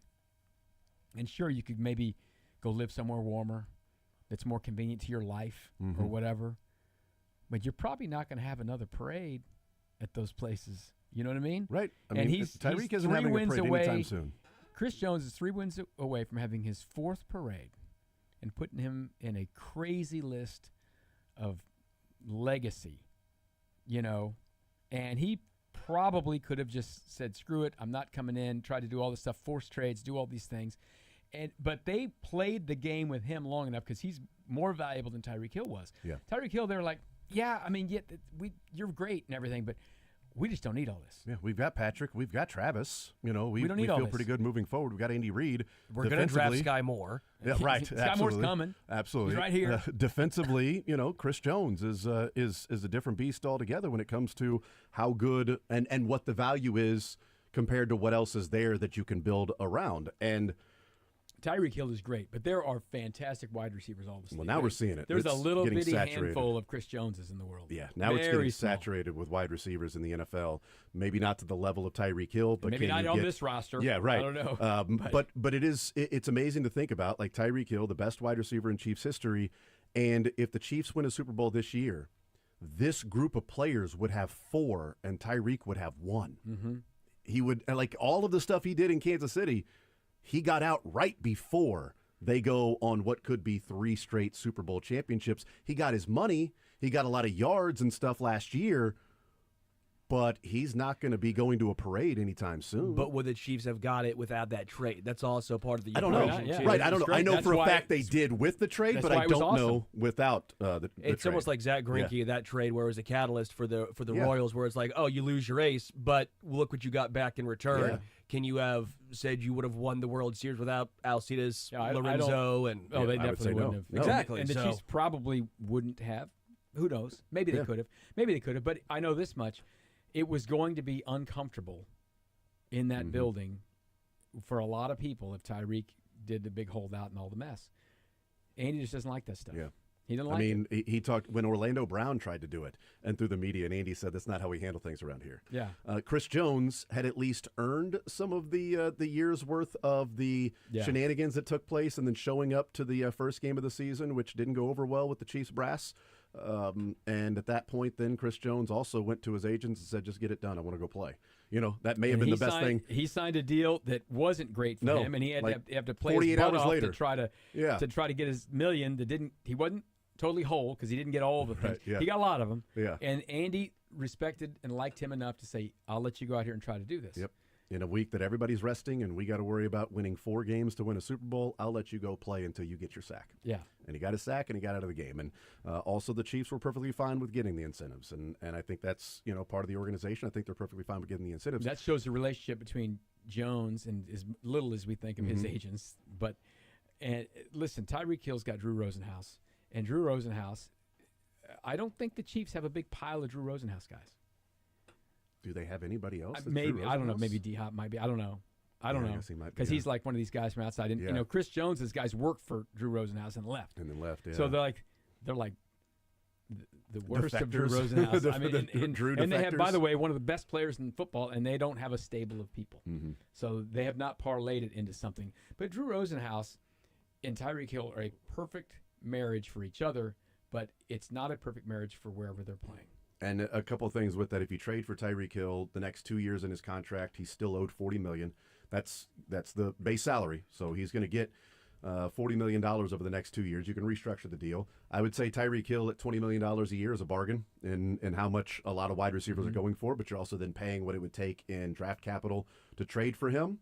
And I think you get an idea of going somewhere else for the money as opposed to staying and maybe winning championships and what the value is in that, like Chris Jones, gold jacket that can come with if he wins another Super Tyreek Bowl. Hill's probably going to get a gold jacket. Tyreek Hill's probably going to get a gold jacket, but how much better would his career be with $30 less million and 2 more rings or 3 more rings? Maybe he'd rather have the 30. I mean, if you make Listen, 130, is 160 better? I don't begrudge I'm not begrudging anybody's money. anyone's money, and Right. especially someone like Tyreek, who was a 5th-round draft pick, not Yeah. a 2nd-round draft pick, high second like Chris Jones was, or a 1st-round draft pick like Patrick Mahomes, or someone like Travis Kelce, who was a middle-round draft pick, Yeah. but also has become a Celebrity, celebrity, and, and Global icon. makes money in Yeah. commercials and all that stuff. right, brand ambassador, endorser. You're not going to see Tyreek Hill being a brand ambassador Yeah.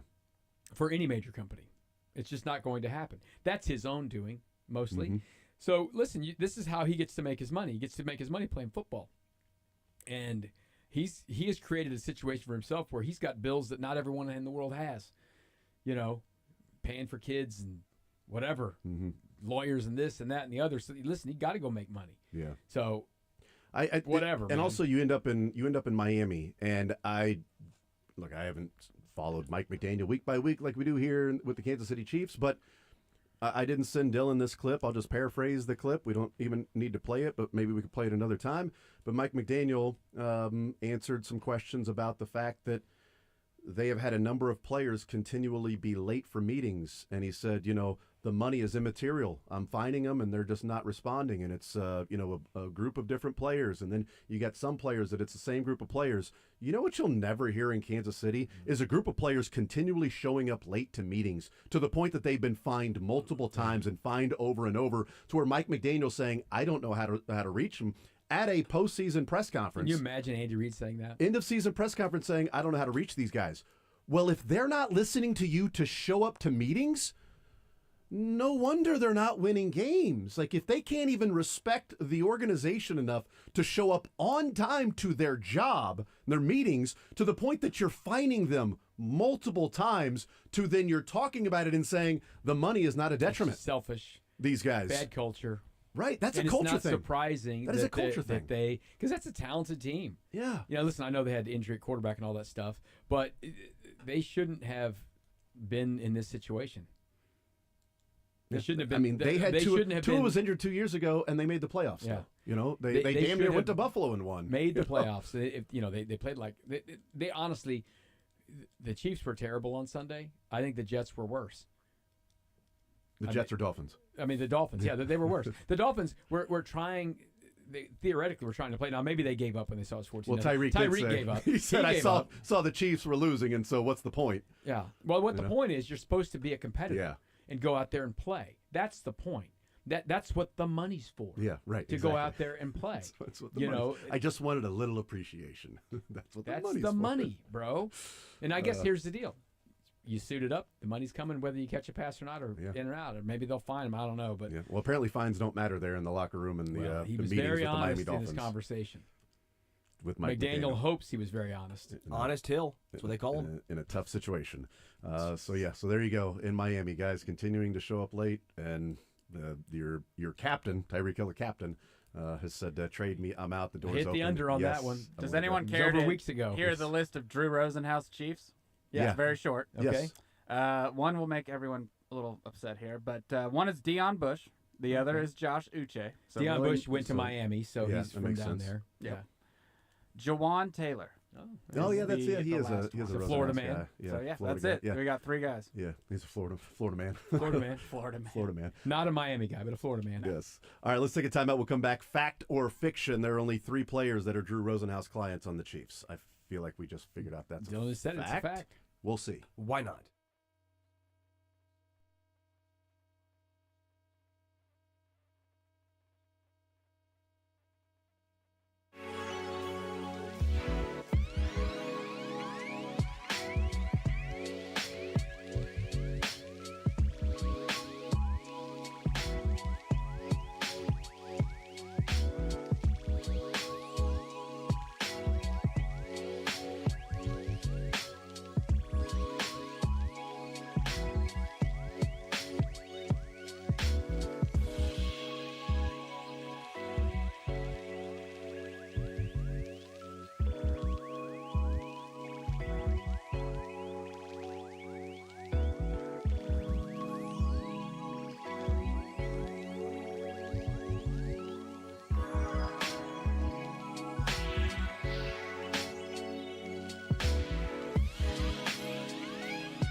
Jefferson heading up until 2 o'clock. We've got the college football playoffs for you right here on Sports Radio 810 WHB. And, of course, the NFL playoffs on Saturday and Sunday and Monday night in Super Wild Card Weekend. It's not just Wild Card Weekend. It's Super Wild Card How Weekend. super is it? It's so super. It's 3 days long. All right. Well, we haven't done this in a while, and Todd's joining us. So why don't we start with Todd? I'm ready. In Fact or Fiction. LeBeau. Tad Leabu. The Chargers will beat the Texans. Chargers will beat the Texans. Facts. I'm going to go fiction. I think Sterling says fact. I'll go fact. It is a fact. I think the Chargers will beat the Texans. Yeah, I think you were going to say I was trying to start you off with an easy one there. Everybody gets a point. Twas until Dylan decided to overthink that. Yes. Well, Dylan went with his actual. I think. Yeah, his my bad. actual I went belief. with what I was thinking, but I forgot to. Yeah, Yeah. it's like the He Cards thinks- Against Humanity here. You got to You play play. to the Yeah, play to the player. We right. should start playing that in That would be great. That'd be a great game. Cards Against Humanity Sports. Let's do it. All right, we start with Dylan on this one. It's 1-1 to 0. We're tied. Dylan, the Steelers will cover easily against the Ravens. It's like a What? 10-point spread, I believe. 10. Are you calling Yes. it 10? It is 10 and a. Is it 10? It might be 10 and a half now. Let's call it 10. That one's going the Let's call other it way. 10. It is 10. What time's it at? It's the Saturday night game, 7 o'clock. The I'm Steelers gonna will go- easily cover, or the Ravens will easily cover. The Steelers. Steelers. Okay. I will go fact. I think that's going to be a closer game than people think. That's a divisional game. Steelers typically play the Ravens close, and Zay Flowers doesn't look like he's going to play in this one. I think I'm going to go fact. I think that Sterling doesn't believe in Lamar, especially playoff Lamar. I think the Steelers are going to get boat raced, but I will say it's a fact because I think Sterling thinks it's going to be a game. It's going to be a game. It's Yeah, a there you fact. go. Good job, Todd. Fact. Nice job. Way to read it. Sterling Polian up there. Yeah. Is, Yes. or Bill Polian on the I think maybe Lamar should go and play wide receiver or cornerback No! or kickoff returner. No, not all. Well, he could. He'd be good at it. He would but, actually But be the good at it. Steelers But he turns will out be he's the greatest dual threat quarterback we've NFC ever North. seen. It's a division It's game. the divisional game. It is, yeah, game. that's Gonna true. be close. Yeah, if you play the Texans and the Steelers to win on Saturday, you get 100-1 odds if you parlay those together. Just straight winners. Just straight winners, just I money think you're line going to winners. lose that money. You probably lose that money. Wait, That is it correct. serious? If you play, Texans are 3-point dogs at home, and the 10 Steelers are point. 10-point dogs on the road. You play those two upsets, you got 100-1 odds. Placing a bet right It's now. like plus 1,000. Fact or fiction? I'm placing a bet right now. Fact. Jason, Yes. the Lions are the best team in the NFC. Fact or fiction? I'm going to say that is fiction. Todd? I think he's thinking Philadelphia That's what I might be think, the too. best team That's what I think too. I think he's going Philly, so that's why I went because fiction. he's got a little Philly bent to him. So I'm going to that- say fiction as well. He's got Same.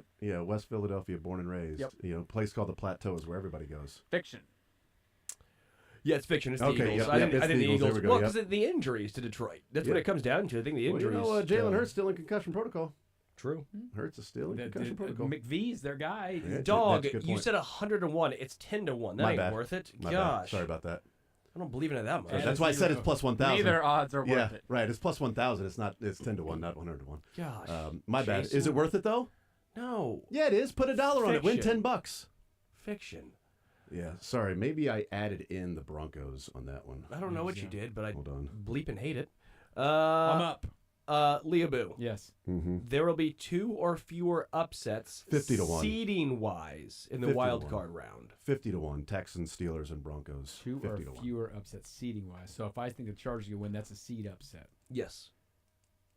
But for example, I think there'll be more. Fiction. Yes, fiction. I think there'll be more as well. Restate. there will be 2 or use it in a sentence. There'll be 2 or fewer upsets seeding-wise in the wild card. Okay. So not Yeah. point spread, guys. Right. Seating wise. 2 or fewer. I'm gonna say fiction. It's There's fiction. gonna be Yeah. more, There'll yeah. be 3. Did you guys say fiction Yeah. as well? Okay, so that's 4 Because one to of them's going to be 4 the Packers beating the Eagles. to 3. We're all tied. Could be. Ooh, wow. Okay. Think that? No. No. Dylon. Yo. I actually like it when it snows.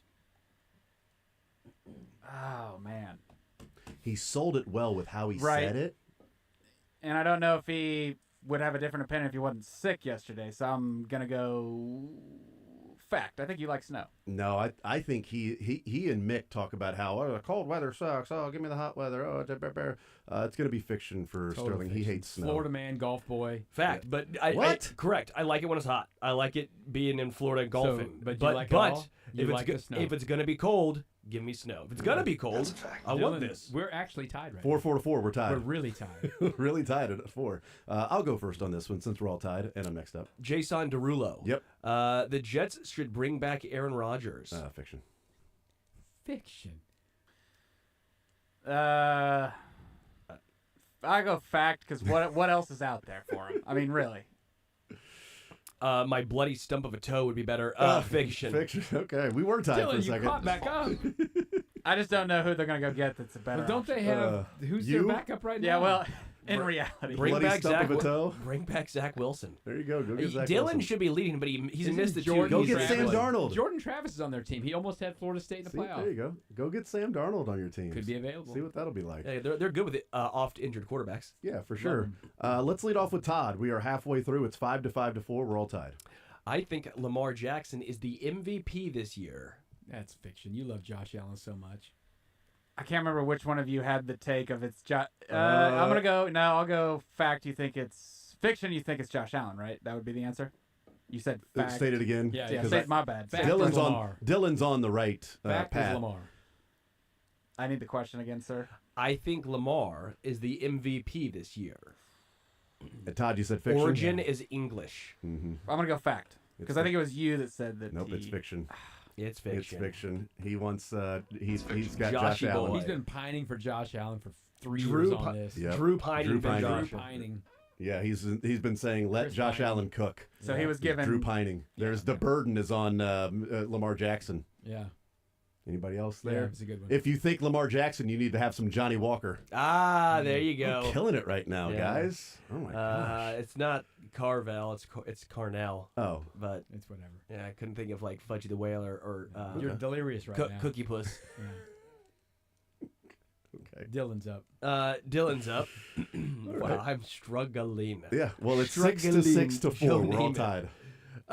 The Sixers should trade Embiid.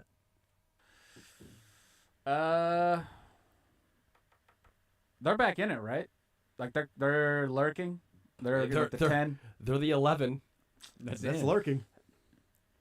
I'm gonna go fiction because again, if you get the what it's 10 10. seeds get in, yeah, I say fiction. I think Sterling says fiction. Yeah, I think I he agree likes. too. I think he likes Embiid. It's part of the process. You were there when the process began. you can't- He's the process. They can't trade fiction.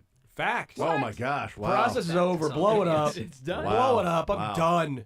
Wow. It's brutal. You bring in Paul George, that bum. This is your therapy. Asking Gosh. the Sixers question every week. Tyrese Maxey, build around him. Build around Tyrese and blow the rest up. My goodness. Could they get James Harden back there or something? Be better than Paul Could they bring George. back Barkley? Ben Simmons. Get Iverson back. Where's Ben Simmons? He out somewhere? I don't think he'll go back to Daryl Morey. I don't know about James Harden and Daryl Morey's relationship, but Yeah. I've Daryl seen Morey's still there? a video. Go get Markel Embiid, Fultz. I like him as a player. Fultz will figure nice it out. enough dude, but he's always injured. He's not oft injured. He's always injured. Always. Dude. It's more surprised when he actually plays at this point. Once Fultz learns how to shoot the ball, like he's going to be really good. The And Sixers free throws, didn't like, have legit good not just Markel one, Fultz. If but he can- two when- guys forget how to shoot the basketball. When he can learn how to shoot in the NBA, Markel Fultz is going to be worth that number one overall. They pick. had two Chuck Knobblocks. Got the yips. That's right. We start with me now. It's 6-4, all tied. Anderson. Yeah, I'd take Ohio State versus the field. I think it's a bad bet, but I think you will. So I'm going to say fact. I don't think you believe in Ryan Day. I'll go fiction. Yeah. How's that a bad bet? I'm on fact. Unless Texas, but yeah, I'll go fact. I think. I wrote fiction. I kind of feel like it's fact, But though. it's fiction, though. You what you wrote. I wrote fiction. So this is either maybe not. This is everyone gets a half. This Yeah. is Well, who knows? No, it's fiction, right? Everyone gets a half point. It's fiction, so I won. So no, you said Ohio State versus the field, Yeah. and I said, oh, that was a bad said bet, bad. but you would do it. Yeah. So Todd won. I won. No, So Todd got the point there. It's fiction, but I wrote fiction, but I think it's kind of a fact. So No, everyone gets too a late. point. Nope, too late. Todd got the I point. won. I'm 7 to delusional. 6 My to 4. turn. We're tied. Let's go. 7 to 6 to 4. We're tied. Todd's turn. Uh, He leads us off. Final go around. Labu. Final trip around the moon. Mizzou makes the tournament. Tonight's a big one. Big one. I better win some home games. Tonight's a big one. You better beat LSU tonight if you're going to I be think- 7.5 point I mean, favorites now. seriously, I think there's going to be like 10 or 11 teams in the SEC make it. Like the Big East in 2012. Fact. Fact. Man, I want to say fact. I'll say fact. That's a fact, Jack. Nice. Okay. What were the odds of that? It's pretty good. Pretty good, man. Yeah, I think they make it. They'll be like the 11 seed or like the last 4 in. Play in something. Play and go to Dayton. Right now they're listed as last. Hey, or First things 4 first, out win tonight. an SEC game. You got to win tonight. 7.5 point favorites at home to a team that lost to Vanderbilt at home over the weekend and LSU. You need to win tonight if you want to be a tournament team. If they lose tonight, my goes It goes to fiction It's quickly. fiction real quick. Yes, it turns to fiction. Dylan, we'll start with him. Last two. Dylan, Brett Michaels. I am slightly concerned about the Chiefs' secondary getting cooked against the Broncos. Fiction because it was backups. I'm going to say fact because backups or not, I think Sterling's continually He's just concerned. said slightly. Yeah. Fact. Yeah, I I'm think it's fact. slightly concerned. Oh, slightly. I'm, Okay. I'm not like super concerned, but I'm like, because that was Brian Cook and Shamari Connor, and Williams played okay, but Najee Johnson was he's unplayable at this point. he's not good. Although watching the All-22, that deep pass to Cortland Sutton, Cortland did get away with a pretty veteran move. Cortland's pretty good. At the top of the route when he took off, he just gave Najee a little nudge with his arm and then took Slight off. nudge. Like, Najee is not the guy with the athleticism and speed to catch up to somebody after they've sort of been knocked back on a route. So he was toast at that point. Because when we saw it live, it was like, good God, Najee, what are you doing? Then you watch the All-22, and it's like, oh, that's what happened. That was a very If savvy only that was the veteran only move. play I'm talking I about. agree. Yes, 100%. I agree. But it was like he got toast on that one. I'm like, that's pretty savvy by Cortland Sutton. Just a little nudge, and as he takes off, you nudge that guy backwards, he is done. And Nick's put it where he could catch it. All right, last one. It's 8 to 5. We're all tied. Last one. Sanderson. Yep. I think Joe Tooney should be the left tackle in the playoffs. If you're smart, it's a fact. I'll say fiction, so for tied, we'll really be tied. Ooh, wow. Okay. I'll go fact as well. It's a fact. Yeah. All right. I really So tied this it's up. 9 to 8 to 6. We're all tied. Wow. 9 to 8 to 6. All tied. Good job. All right. What is the tiebreaker? Bonus tiebreaker because Okay. we need it. Yeah, we do. It's all tied up 9 to 8 to 6. Top 5 snow day activities. Ooh, I like it. That's you get the There deal. you go, man. Okay. Right. We're not. You're not. Going full on the bit. You're actually going with the. Yeah, I these figured things. I'd- That's great. The bit. It's time to stop the bit. Okay, great. I like it. All right. Top 5 snow day activities. We'll do it. Sterling's favorite drill bits up next. There you go. It's his toe.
5 snow day activities.